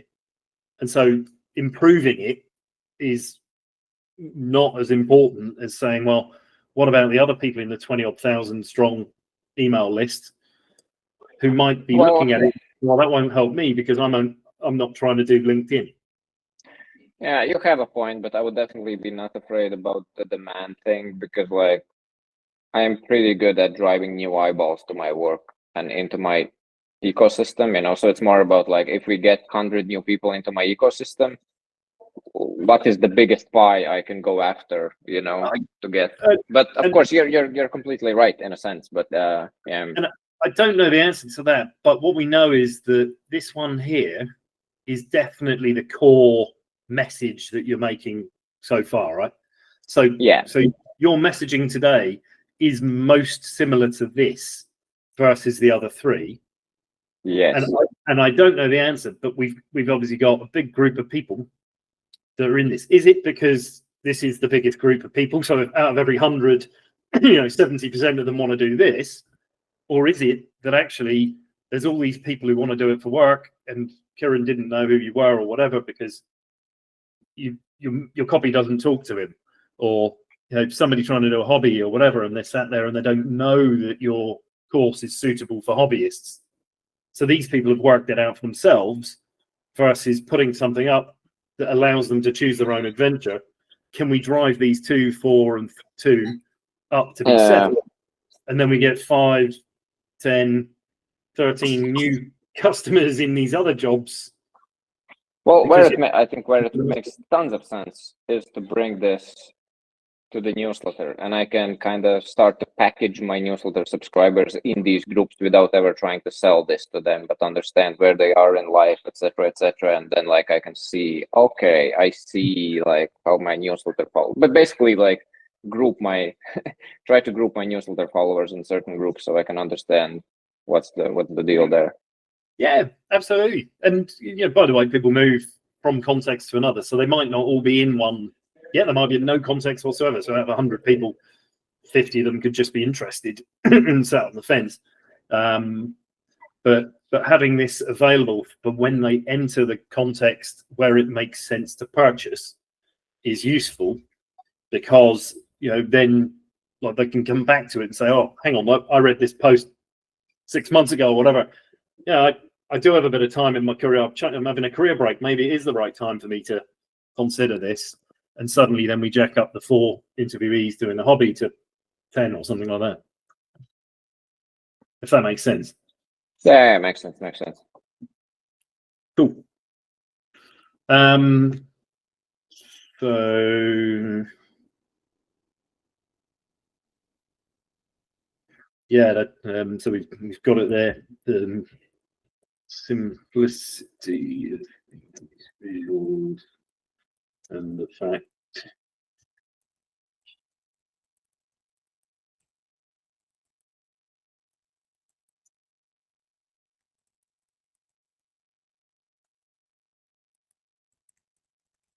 I was trying to be more specific with my word. Is like what comes out of your head. And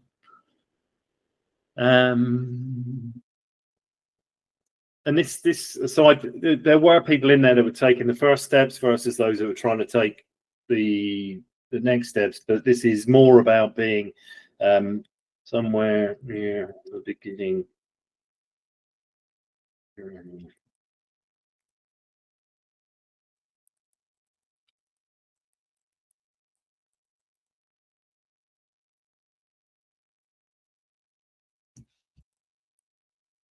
Does that make sense?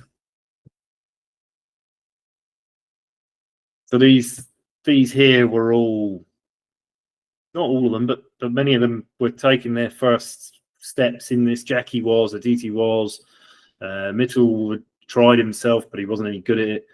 Alex tried and realized it was too hard. Tammy wanted to learn this. Tell about Akil. I think he'd already done one course, so maybe less relative. But it's, you know, I'm not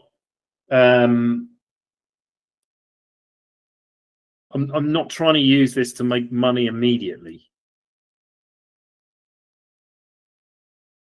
I'm kind of doing it to building for the future, I suppose.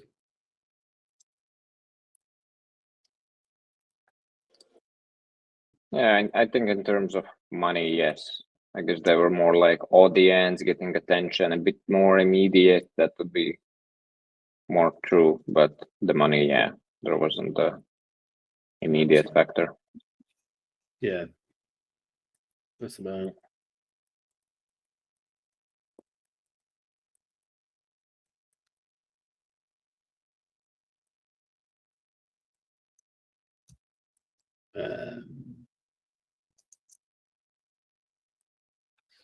There's a lack of confidence. It's not so much about a lack of confidence about the quality because they're not doing it. I think there is this kind of this is where splitting the group, it was definitely more about the first steps for 3 or 4 of them than others, and that might just determine how much they're willing to pay for it. Because if I'm taking my first steps, I don't know if I'm going to be any good. So hey, you know, I'll spend a little bit to learn a little bit, and then I can pay a bit more in the future.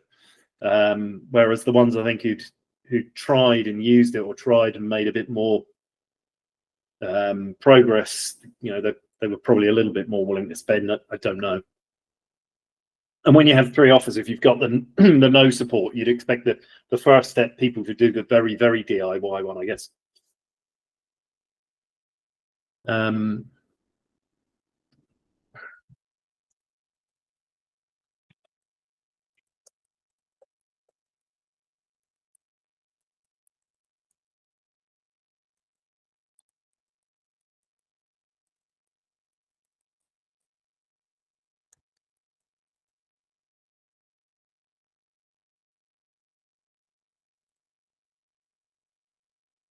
I think they weren't necessarily doing it, but they weren't worried about the quality of visuals because they weren't really doing it so much at that point in time. I think Anne had a bit of a desire to get a repeatable process in there. By and large, it was, you know, I'm not worried about the quality of my visual ideas because I'm not producing them. Like, I mean, my expectation is that they're crap, and therefore I can't put them out there. So it's more about learning how to get something I can put in front of the world rather than learning about worrying that the thing I'm creating is terrible.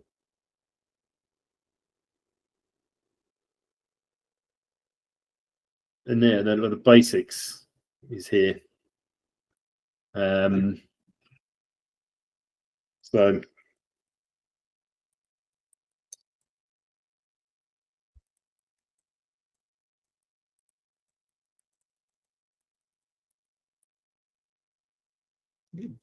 I think it's less important.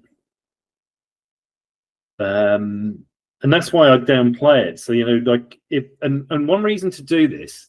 So you asked about the anxieties. There's a lot about my own pace. We'll go doing it immediately. So I think let's put that in there. Oops.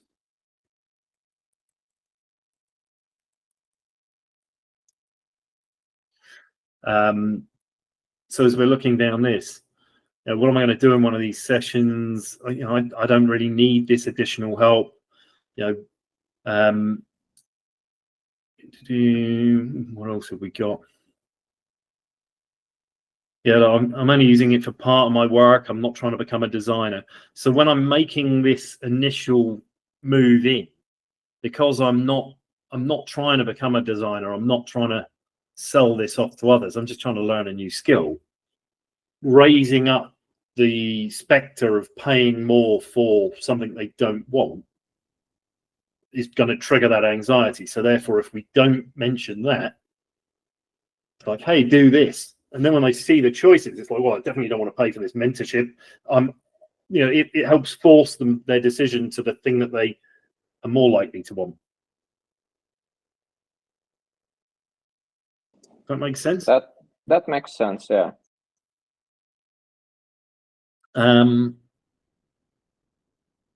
What is this? I think a lot of this is seeing, pulling visual. Like that.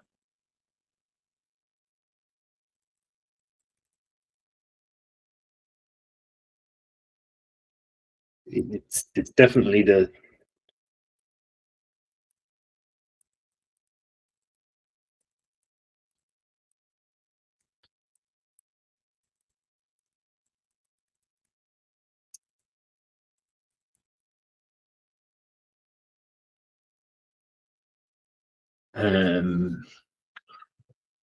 what else forces them over the edge?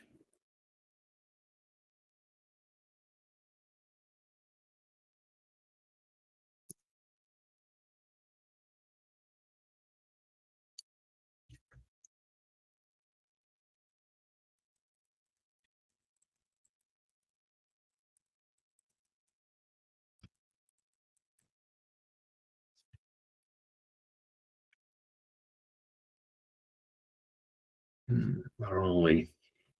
Simple stop.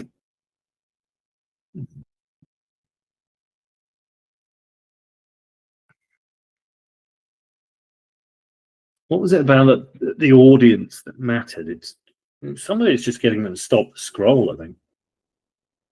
Just improving my credibility, maybe. Don't know.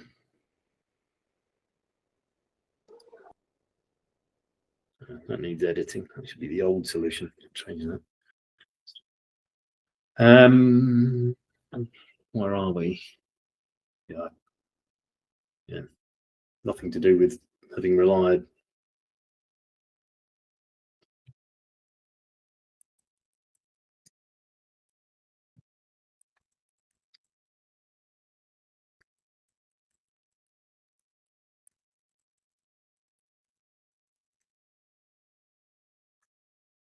Crap.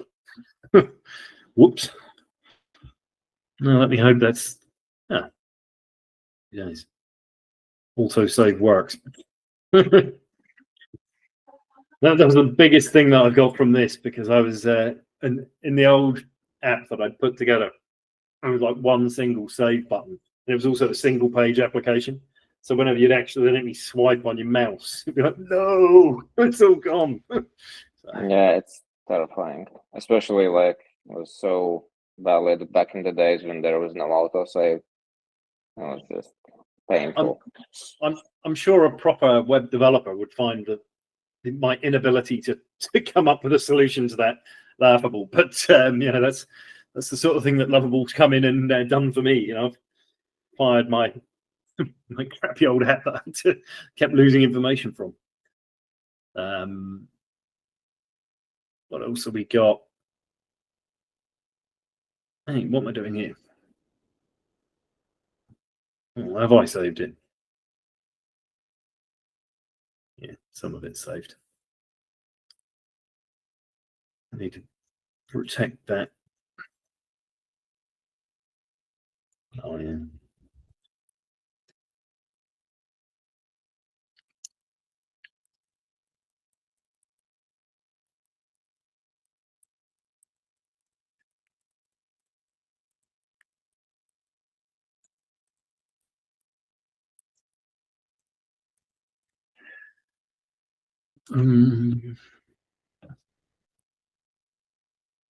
Why are they firing the old way? So in this case, let's go and have a quick look to see what they. So I used to have an iPad creating class. I used to be using Canva to make this myself. I'm writing posts. This feels like we're firing DIY.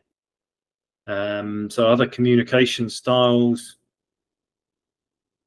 So that was, he had to do this himself. It's DIY, isn't it, that we're firing? Copying somebody else, posting for personal use. Okay, she did less about that. So I'm competition. Something, yeah, some like DIY or format change.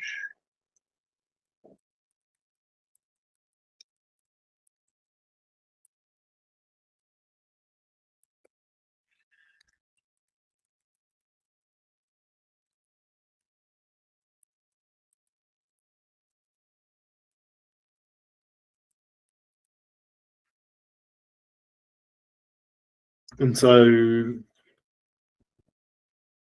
actually, I do think there is some. I'll put it in here because I think it's important to some of them. It's seeing traction with a visual idea of shared and wanting the ability.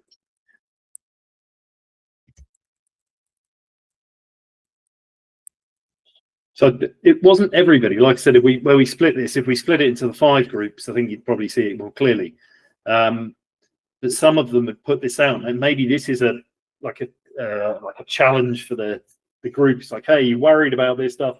Why not just try it? Post a visual, see if you get more traction, or reshare this, see what you get.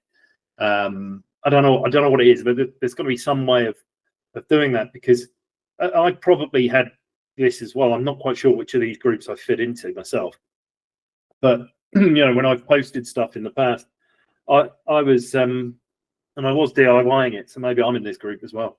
I bought this remarkable tablet and I was learning how to draw and stuff, and I'm like, hey, why don't I try doing that?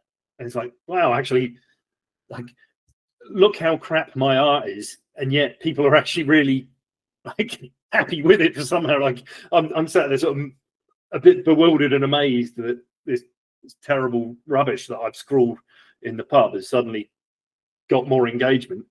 And then I see he's like, well, hey, maybe I should learn more about it and get the skill to do this more often, or do it repeatably or predictably, I guess. Yeah, there is something about that, about trying to get better, about getting process that works, or just having a bit more understanding of what you're doing.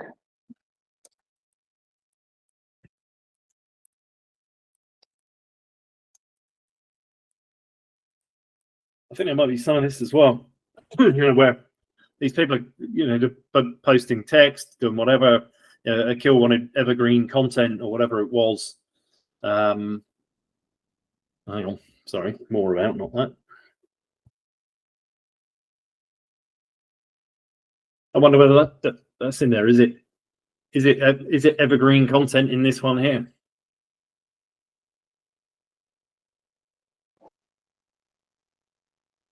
In this group, did they wanted evergreen content? Akil definitely did. He was the one who came up with the term. Aditi was advancing up her communication journey. She was sharing more and more. Jackie was struggling with the text, writing text-heavy posts, not getting the traction he wanted. And as well, I'm creating. Maybe there is this sort of thing. Being active on social media, struggling.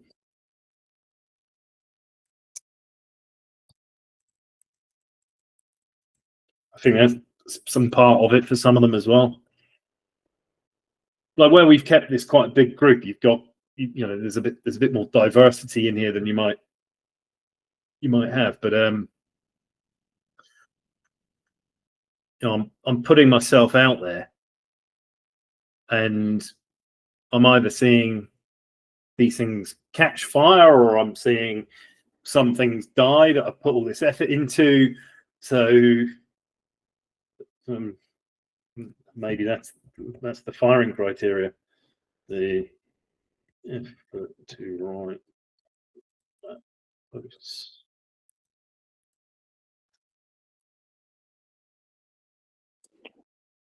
Yeah, well, there's quite a lot. There's quite a lot already, so I don't know what else fits there.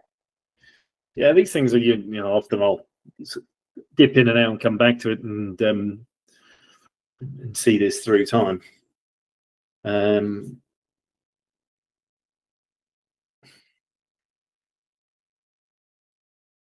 Where are we on this one?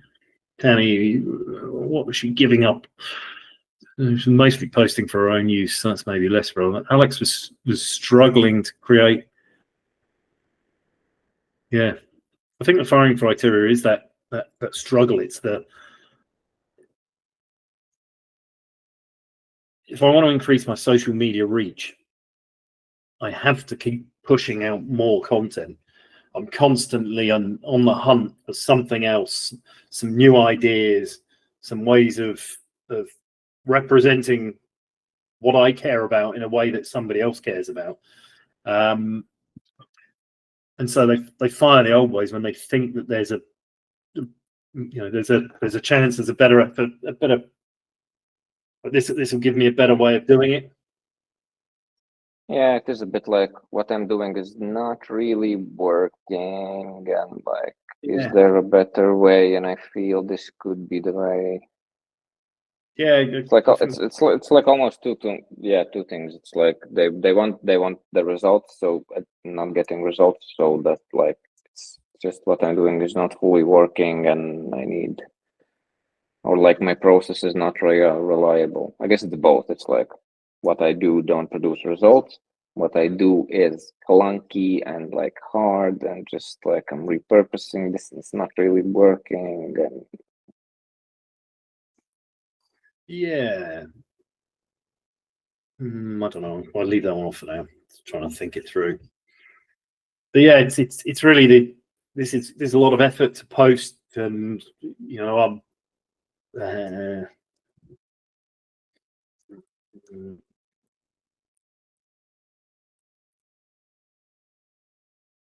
Currently running out of content to post, something like that. Maybe worrying.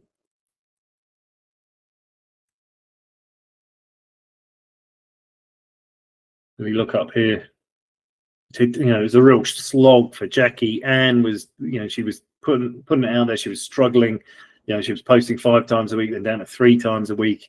There's got to be a better way. Gil seen zero traction from various things. Alex was struggling to come up with his own visual ideas. He realized this is harder than I thought to do it myself. Maybe that's what it is.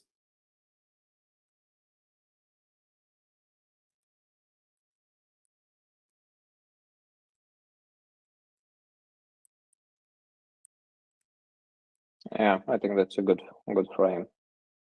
Something like that. Again, we don't need to do that. I haven't fixed that one yet. The trade-offs, I'll choose, of course, this in that one.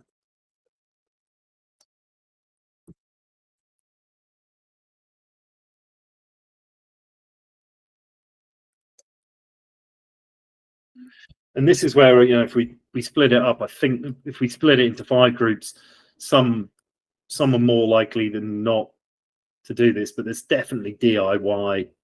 I'm DIYing anyway, so why wouldn't I carry on DIYing when I learn it?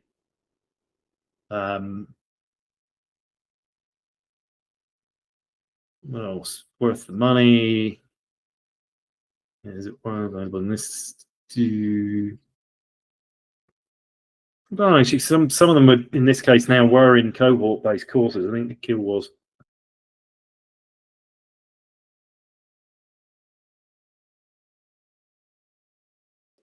It's a pretty big group.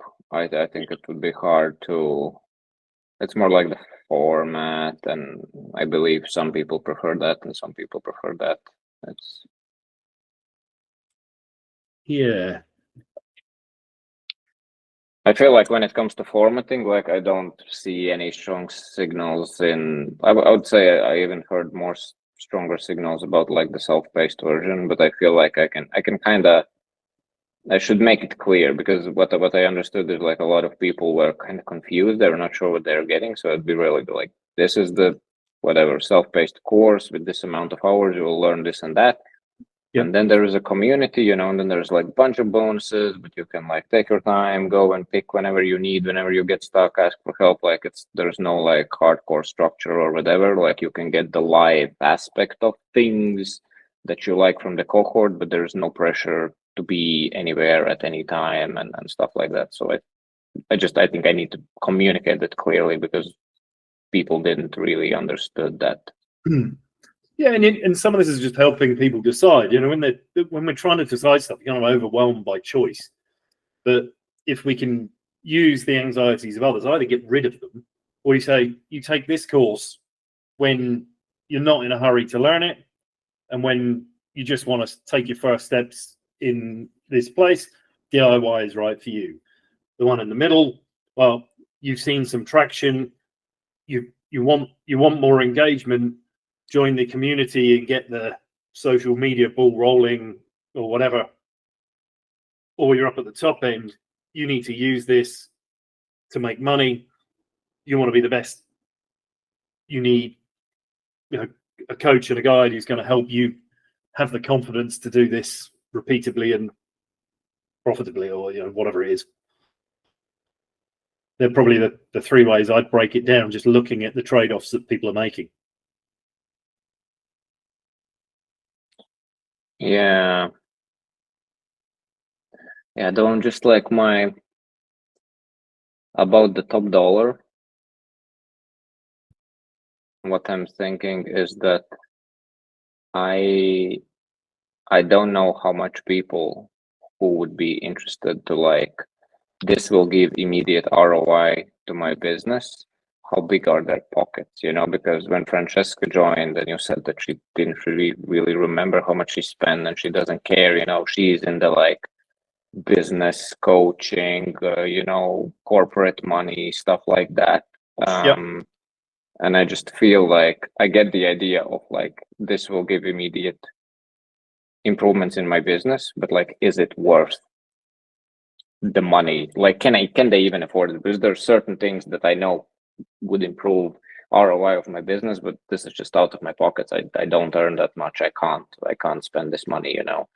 So I feel like I'm thinking two things at the same time, like basically who are the people who have big pockets and how I can tailor that to fit their needs, you know. At the same, it could be even like, but then again, like will some executive who makes a lot of presentations want me in his Slack and just like help with some concepts? I don't know, maybe. Yeah, it's very hard to tell. Yeah. I mean, ultimately it's what you're willing to pay is going to be a function of what you think you're going to get in exchange for it. But I don't mean in terms of your time or anything like that. So it's like, what's the outcome that I'm seeing? You're going to give me this confidence so that I can go out there and make a living out of this. Well, that's worth investing in because I'm investing in a future return.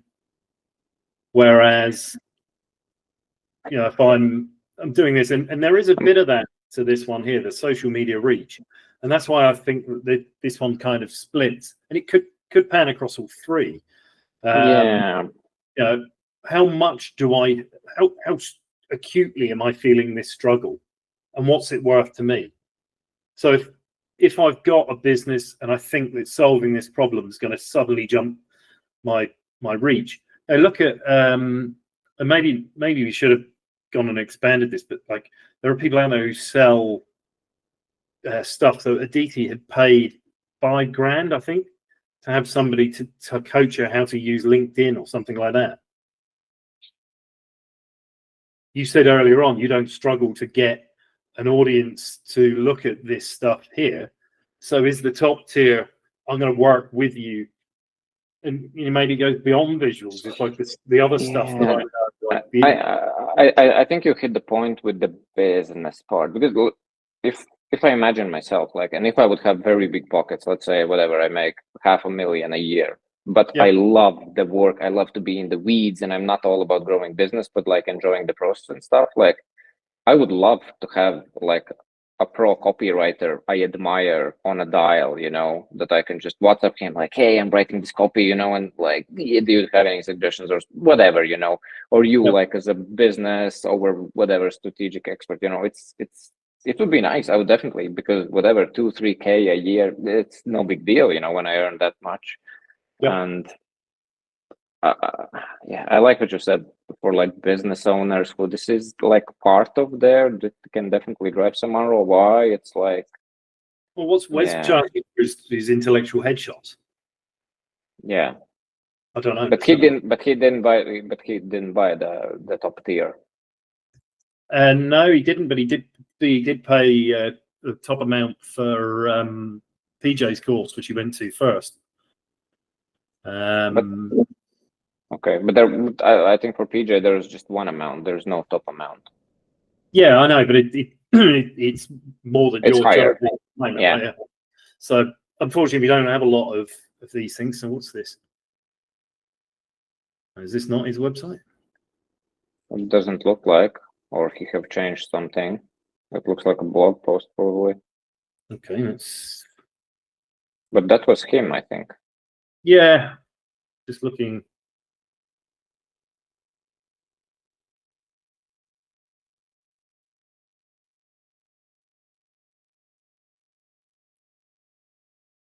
Let's come across to his. No, that's no good. But you can click on his profile, and then you can go to his website. Yeah, that's what I was trying to.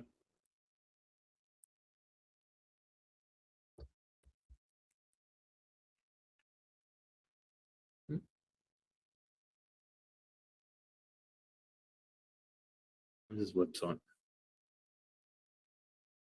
Yep. Oh, sorry, it's taking me to a different tab. IP Builder Sprint, yada yada yada. More of this clarity. We'll create together.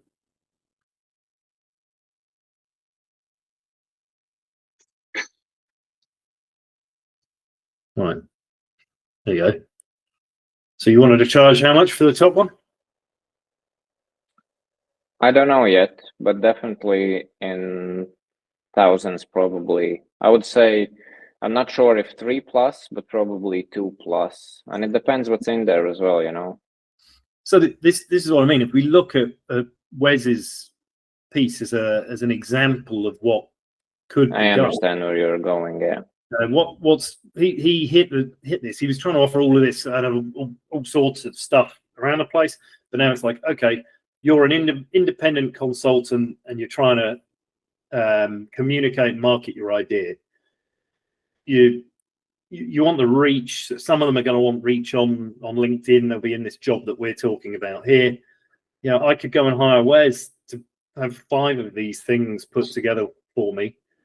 And he's going to do some other stuff because he's going to interview them and he's going to pull out what it is their business does and stuff like that. But it doesn't actually sound like it's massively different to what you do when you're designing visuals for.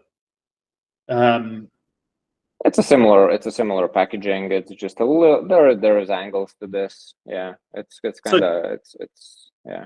So this to me feels like when you're in a hurry. So if you think about you are aware he's now selling this. So we're in job 1. Well, I'm going to help you get to the point where you've got the confidence to do this. You're going to have created, and actually, rather than him creating them for you, you're going to help him create his first ones and iterate over them so that he can repeatedly create this in the future. And maybe it's more than 5, maybe it's 10 or whatever. But the output is that they've got stuff that they're confident with, confidence to share in public. To put together. You have a good point, because especially if we look from the angle that he is already with the limited skills and stuff he have, he have packaged the software and he is selling it, like people are buying this stuff, so he's already making money. Yep. And I guess then if there's a like good support and he sees like, oh, seems Janis like are doing these big deals with book authors and he's really good at this and this massive following, like I'm sure working with him for a certain period of time probably will at least lead to a couple of more of these, sales, because you have already a working thing, which I think is a very important point, because taking somebody and getting.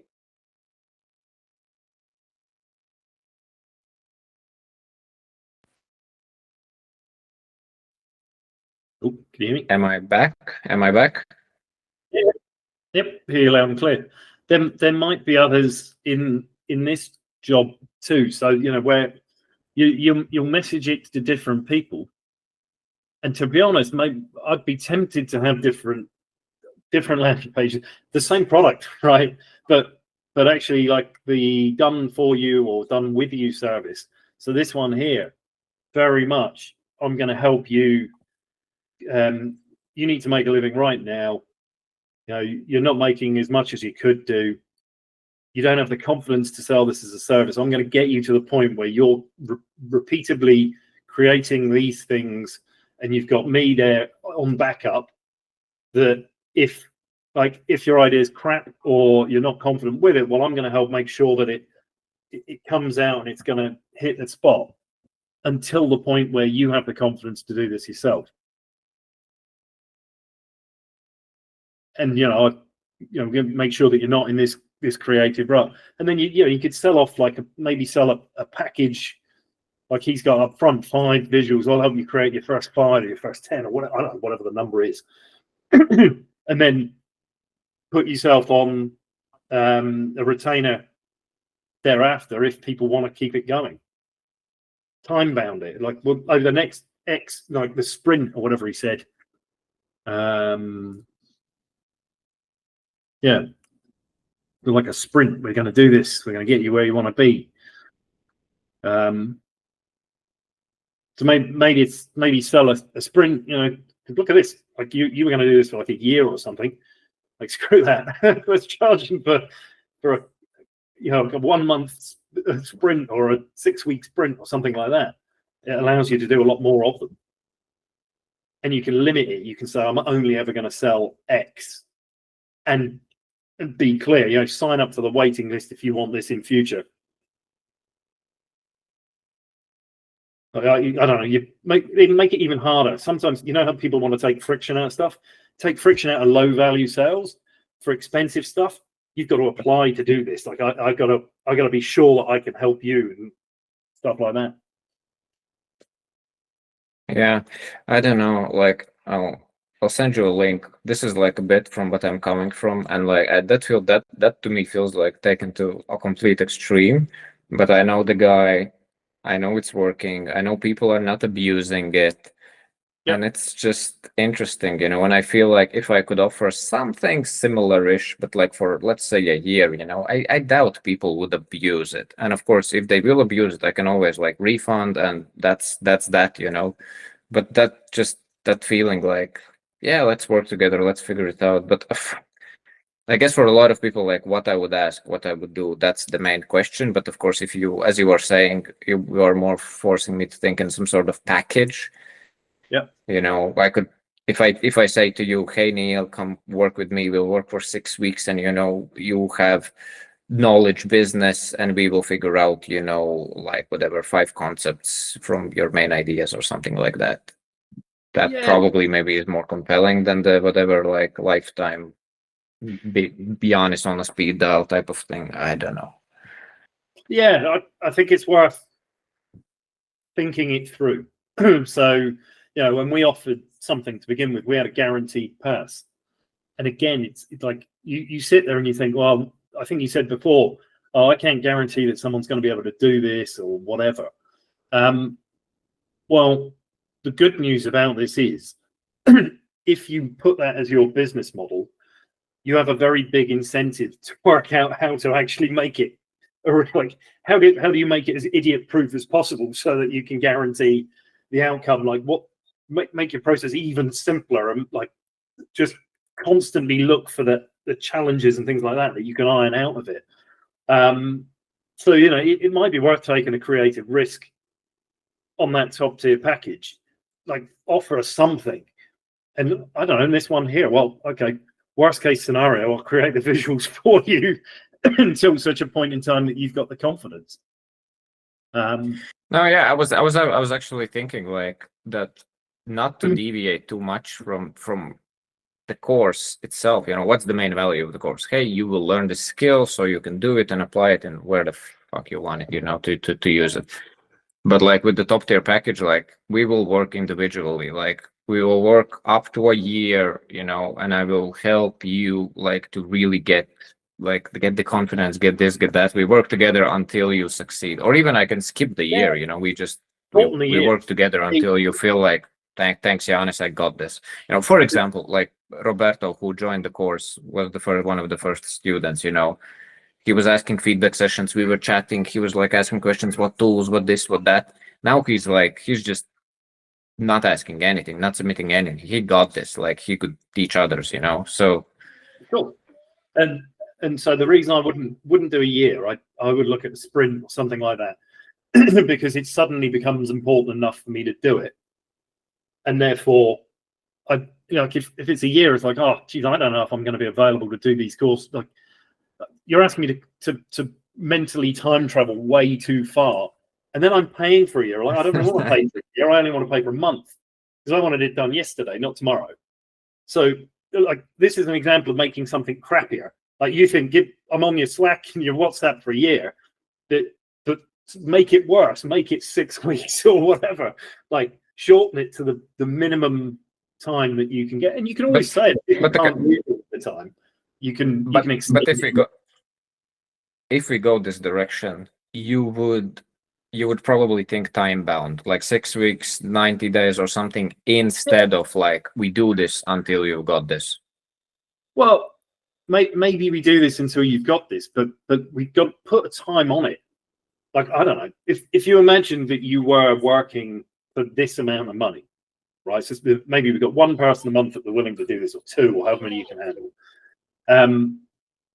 Once you sell it, you need to work out how to deliver it. Like, that's the other part of the business model that we, it's like, I've promised this, now I've got to make it a reality. Do it in 4 weeks. Well, what happens if they're not available or they can't do this? Okay, well, maybe we can extend it. I don't know. Or, what was it that you're committing to up front? At the moment, we're kind of. I'll think about this. I guess it's hard to answer this right away. I need to think about for exactly like what I'm willing to invest as well. Because to me, like, yeah, I don't know. I don't want to put this. I'm not that tempted with like these. Okay, for 3 weeks, we go hardcore and we do this. I don't want this. I like to manage my schedule, and I rather do this like, hey, Janis, I struggle with this. Can we book a call? I look, oh yeah, whatever. Let's do it on Wednesday, and then shoot me a WhatsApp, and that's very easy kind of to answer, and bounce around. So I'm trying to find what works for me as well. But what works for you? What I'll think about it. That I'll go and dig out some questions actually that I'll send across to you that I'd normally use with people, because what's most important to me is to understand, what do you want your business to do for you? So obviously, in some part, it's like, yeah, I want to make millions of dollars. But if that makes you a slave to the business and you hate that more than you hate making less money, that suggesting ideas that are all about maximizing revenue is pretty pointless. Well, it depends when you are, At the moment, it's like, yeah, let's maximize revenue, but the main goal, let's maximize revenue with as much leverage as we can, So it's like, of course, ideal scenario would be I have a $300 self-paced course. I don't do absolutely anything, everything's automated, like just like rock on, as a lot of online creators do. And I believe at some point I might actually get there, and I could create that when I will earn so much money. I don't want to do community anymore. I don't want to do freelance. I cut all of that out. Here's a self-paced course. I maybe do another iteration on it because I have so much knowledge, so much experience, with teaching everybody. That might be at some case. But at the moment, I try to kind of, I guess, maximize revenue. But not go completely bonkers because I have freelance on the side as well, which is the same thing. I'm trying to maximize revenue. I would rather not do freelance and do more of the course and community, you know? So it's like, yeah, I'm not in that stage where I can just like, I don't want to do this anymore. Like I still need to grind to pay the bills. Okay. Well, how about this? If you want to do something and try something different for like 6 months to a year, this is what we did.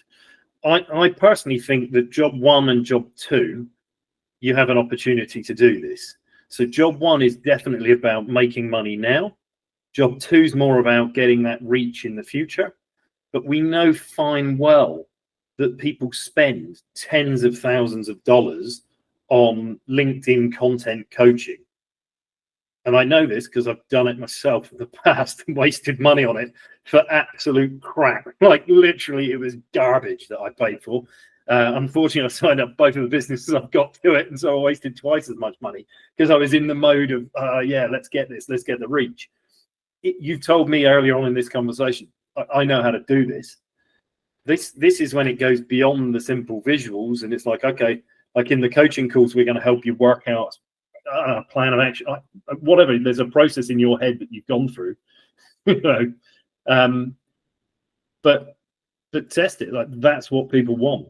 I want the outcome. So you've got the people here. Well, I want to DIY it for quite a lot of them, but you know, what about the people? Well, who, I need to think. I get.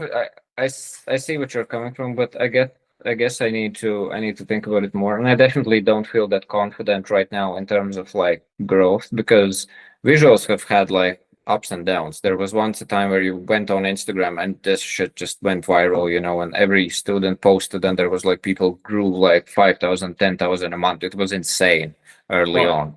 Now they prioritize reels, you know, so we really have like, it's still working, but it's not working as much. So I don't have a growth system right now.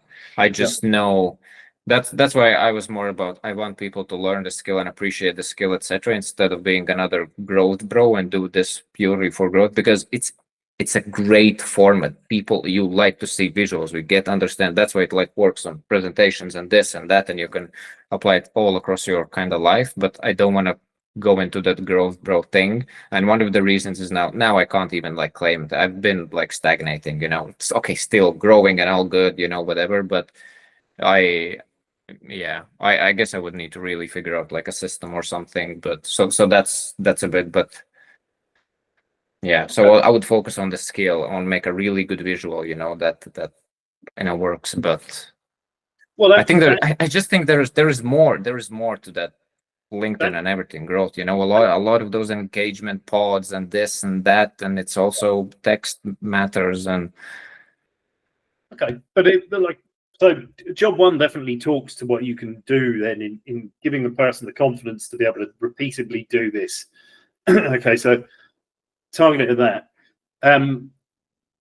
I suggest stopping and just kind of letting this percolate. We can either carry on filling this in, or if you want, I can go and sort of finish this off so that you can come in and just check it, and then the next time we talk it through. But if I guess we yeah, okay, please. If you're worried, I just wanted to say we will need to like wrap it up, but we can chat and continue later on. But please speak. If you're worried about over promising or over committing, or that hey, you know, maybe I'm not gonna I don't want to do this work. I think that on the high price tier, we go even further than you're thinking. Let's go and make it eye-wateringly expensive. Let's make it stand out by virtue of the fact that it's such a hideously high price that if somebody wants to come and join in on this, you're going to feel compelled, because of the nature of you, that you're going to have to work out what it is they need to help with to get successful. And it forces you to, so like when we did this, we offered this guarantee, and we had no idea when people walked through the door. They just paid some money, and then we had to guarantee they were going to pass an exam. I'm like, I've got people who don't speak English very well. Exam in English. I'm like, I've got to teach you English now. Like, but flip the script on it. It's like, these people are struggling with something. They want an outcome. why don't we improve the course to such a point that you can guarantee the outcome? And to do that, you just got to jack the price up and make it worth your while.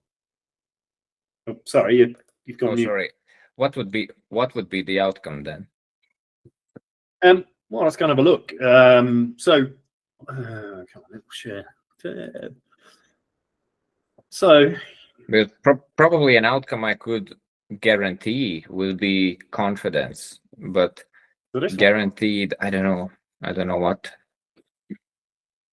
Look at this. So, And I could guarantee like a portfolio that you will create a portfolio of whatever 30 visuals, with your ideas that you're like proud of and happy of and something like that. That stuff I could approve, but I could not like say that we will grow your following by whatever 10x or 100x or something like that. Fair enough. You let them fill in the blanks.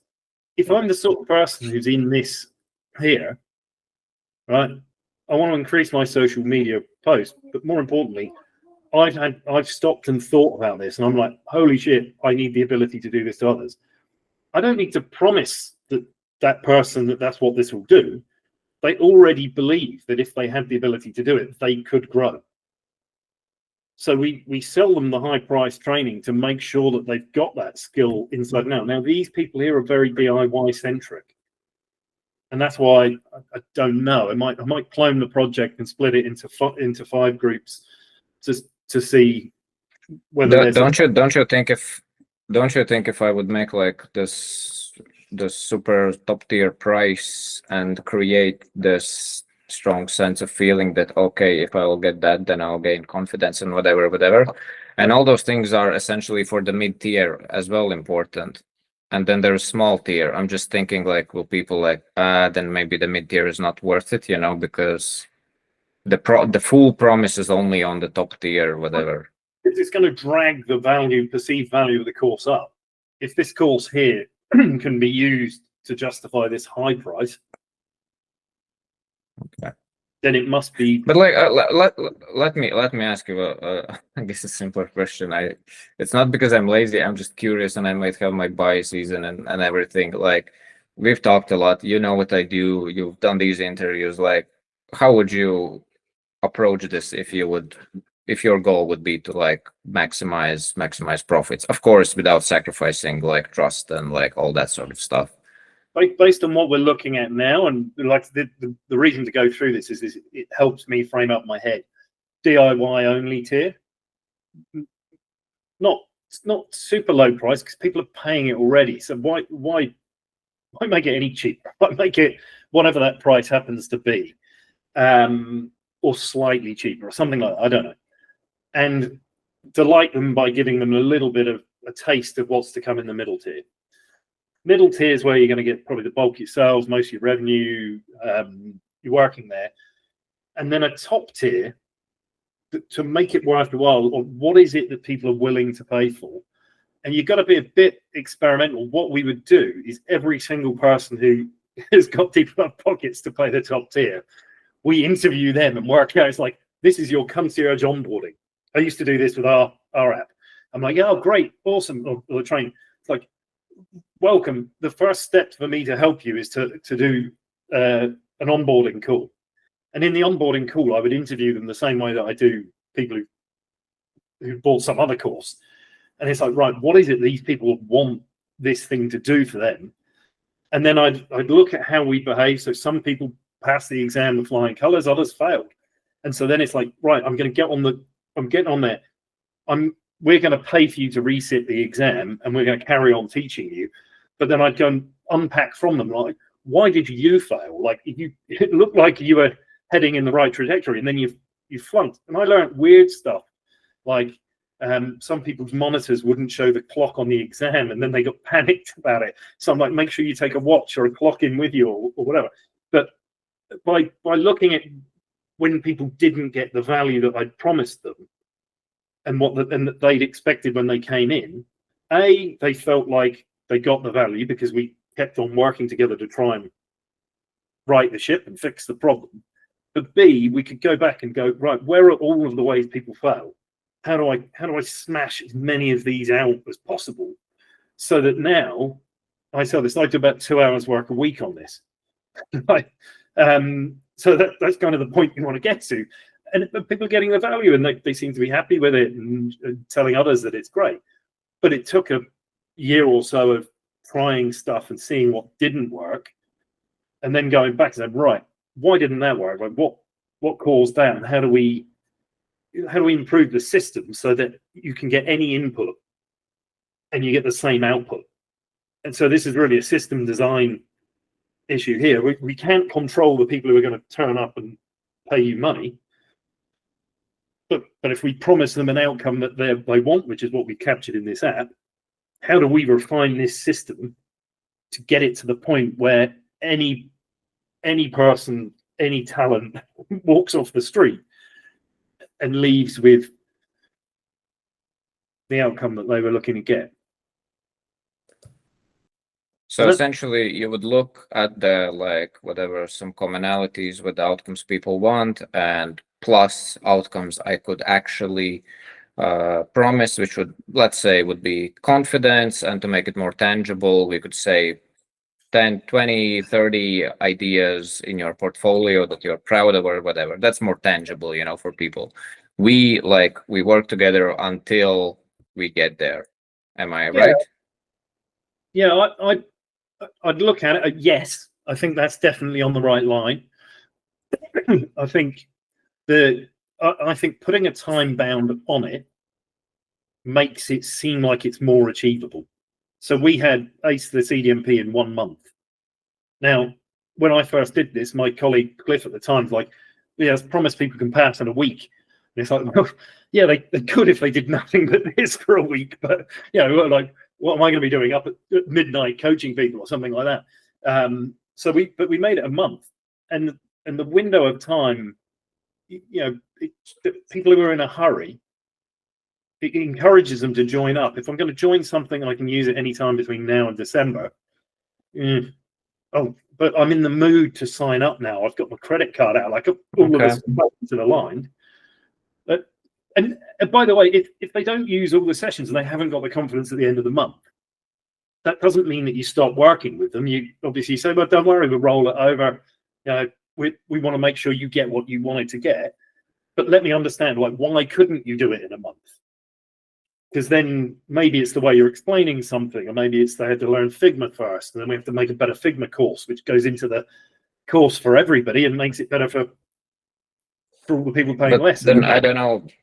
Maybe I'm just thinking, okay, we could put the town bound maybe 1 month. Then I'm thinking, okay, some certain amount where we have, I don't know, do we need a certain amount of sessions? But I'm trying to imagine like a real scenario. And a real scenario, I can imagine whatever. You join, and the promise you have bought, let's say, is like, you will, after month, you will have 5 visual concepts with your IP that you love and adore, and we will create them together. So we join the call, we have whiteboard, we brainstorm, we do all the process together. I'm hearing your feedback, I'm explaining you, I'm asking you questions, trying to be a bit of a coach, a bit of a consultant, blah, blah, blah. We get to some concepts. Then I force you, whatever, to go into Figma and actually click the buttons and guide you like, no, now that layer is above, you need to move it below because of those reasons. So I'm kind of pushing you through all the process, and at the end you will have that. Is that something you kind of... Something like that? I think you like, we're never going to get it right first time, but that's going to be right. Of course. And is it a month or is it 6 weeks? I don't know. What was Wes's sprint? Because now I'm thinking what would be like the price tag that I would be happy, because I want people to buy it, but I don't know, if you're saying prices like 10,000, I feel like if I would put that, I would need to probably just have a drink after I put that price on my landing page, and nobody will ever buy it. That's the feeling I get. I will go and crack a beer and come here and toast with you while you do it. Go for it. What have you got to risk? So if you think about it, if we put something, I don't know, would somebody pay $20,000 for it? Someone would, but you're probably not going to find too many. Of course, when I hear that you have spent $10,000 twice to grow on LinkedIn, I feel what the hell? Who does that? Yeah, I know, it was ridiculous. That was over 6 months, but yeah, businesses have the money. And not all of them, but at some point in time, Wes was making revenue. So it starts to catch fire. I've got the money coming in. Nikki was getting money into her business and thought it'd be a good investment in the future. So, somebody's got that, or they've got the window of opportunity to make this change. You're taking a step back to take a step forward. And I want it now. Like when I'm all frothy about buying this and changing the way of doing it. Yeah. No, I get what you're going. I think I got some more confidence and clarity, and what you are saying is tied more to reality, and what I was thinking about is more tied to like, oh, I will be in your WhatsApp for a whole year, and those are just assumptions I'm making up, and nobody probably cares about them. Outcomes is what they want, and I can just promise this, and then figure out a framework how we can get there, and that's it. But think about it this way, right? I sent you over an image before. I was trying to play around with it. It's like the price isn't too high, it's just too generic. And it's not the price is too generic, the product's too generic. So if I come along and I want to learn visual ideas, well, I can come and see you. I can go and have a look at these courses that Tammy's taking on LinkedIn Learning. Maybe I'm going to compare them to PJ. Alex was comparing these things, and he's making a decision largely on which features and time and ability. Money's irrelevant. Over here, I've got an offer that is so dissimilar to anything else. And by the way, everybody else is going to reject it. Nikki's going to touch this. Most of them are going to ignore it. But you're going to make most of your money out of selling the high ticket options, I would have thought, because you sell one at $8,000 is, how many sort of $400 courses do you have to sell to get there? You got to sell 20, right? Yeah. Finding the right price point. And you could do it. You don't have to go stupidly outrageous, but I would. I'd want it to be a bit ridiculous, and then I'd want to sort of interview the people who joined and see whether did it matter. Like, did they think this was a chump change amount of money? Because if so, then we can increase the price even more, and you should get it to a point where it's perfectly painful. It's just. Oh my god, it's fucking ridiculous. But I'll get there. I'll get there. I'll get rich. I think you'd seen the study. They put people in an MRI scanner, fed them the same wine. I know all the studies. I know. Yes. It'll taste better because you're charging more for it. It sounds ridiculous, but who cares? This is a lot of fun. Thank you so much for the support, and let's wrap it up. Let me digest this. Let me continue to work on the landing page and the offers. I'll bounce with them, and let's see what you think. And I guess meet next week and enjoy the Friday and weekend and all that good stuff. Yeah, what I was going to say, I'm going to just flash this back up. Entirely up to you. Where are we? So obviously we've now done most of this for the first one. We've done some of this for the second one, and we're not there on 3 or 4 yet. Entirely your choice. Do you want me to go through and just start populating this, and the next time we talk through it, and you can just access this, I'll ping you and say, hey, I've updated job 3. Take a look. Or would you rather do it on a session like this where we're kind of working through it together and talking it out in real time?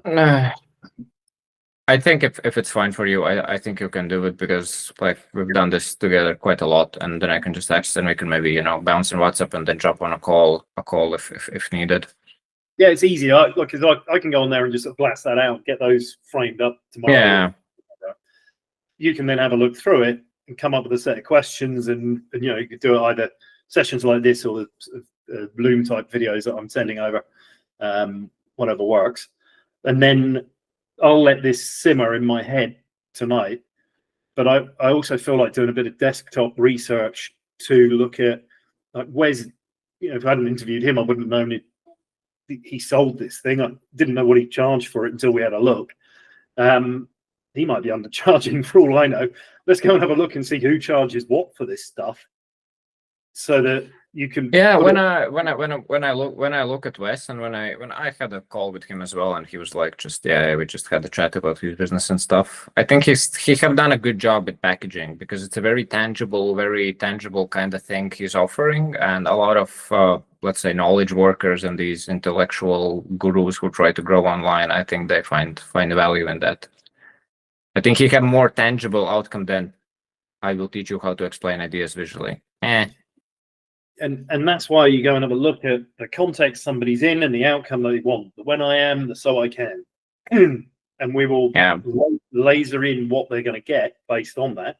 Obviously, there's a sort of demand facets thing we haven't gotten to yet, but for me, it's getting to the point where I am going to do this for you because that's what you want, and I'm not doing any of these other things. Because knowing what not to do is probably more important than knowing what to do. Because there's like a 1,000 things you could do, 100 you should do, 10 you can do, and 4 or 5 you must do.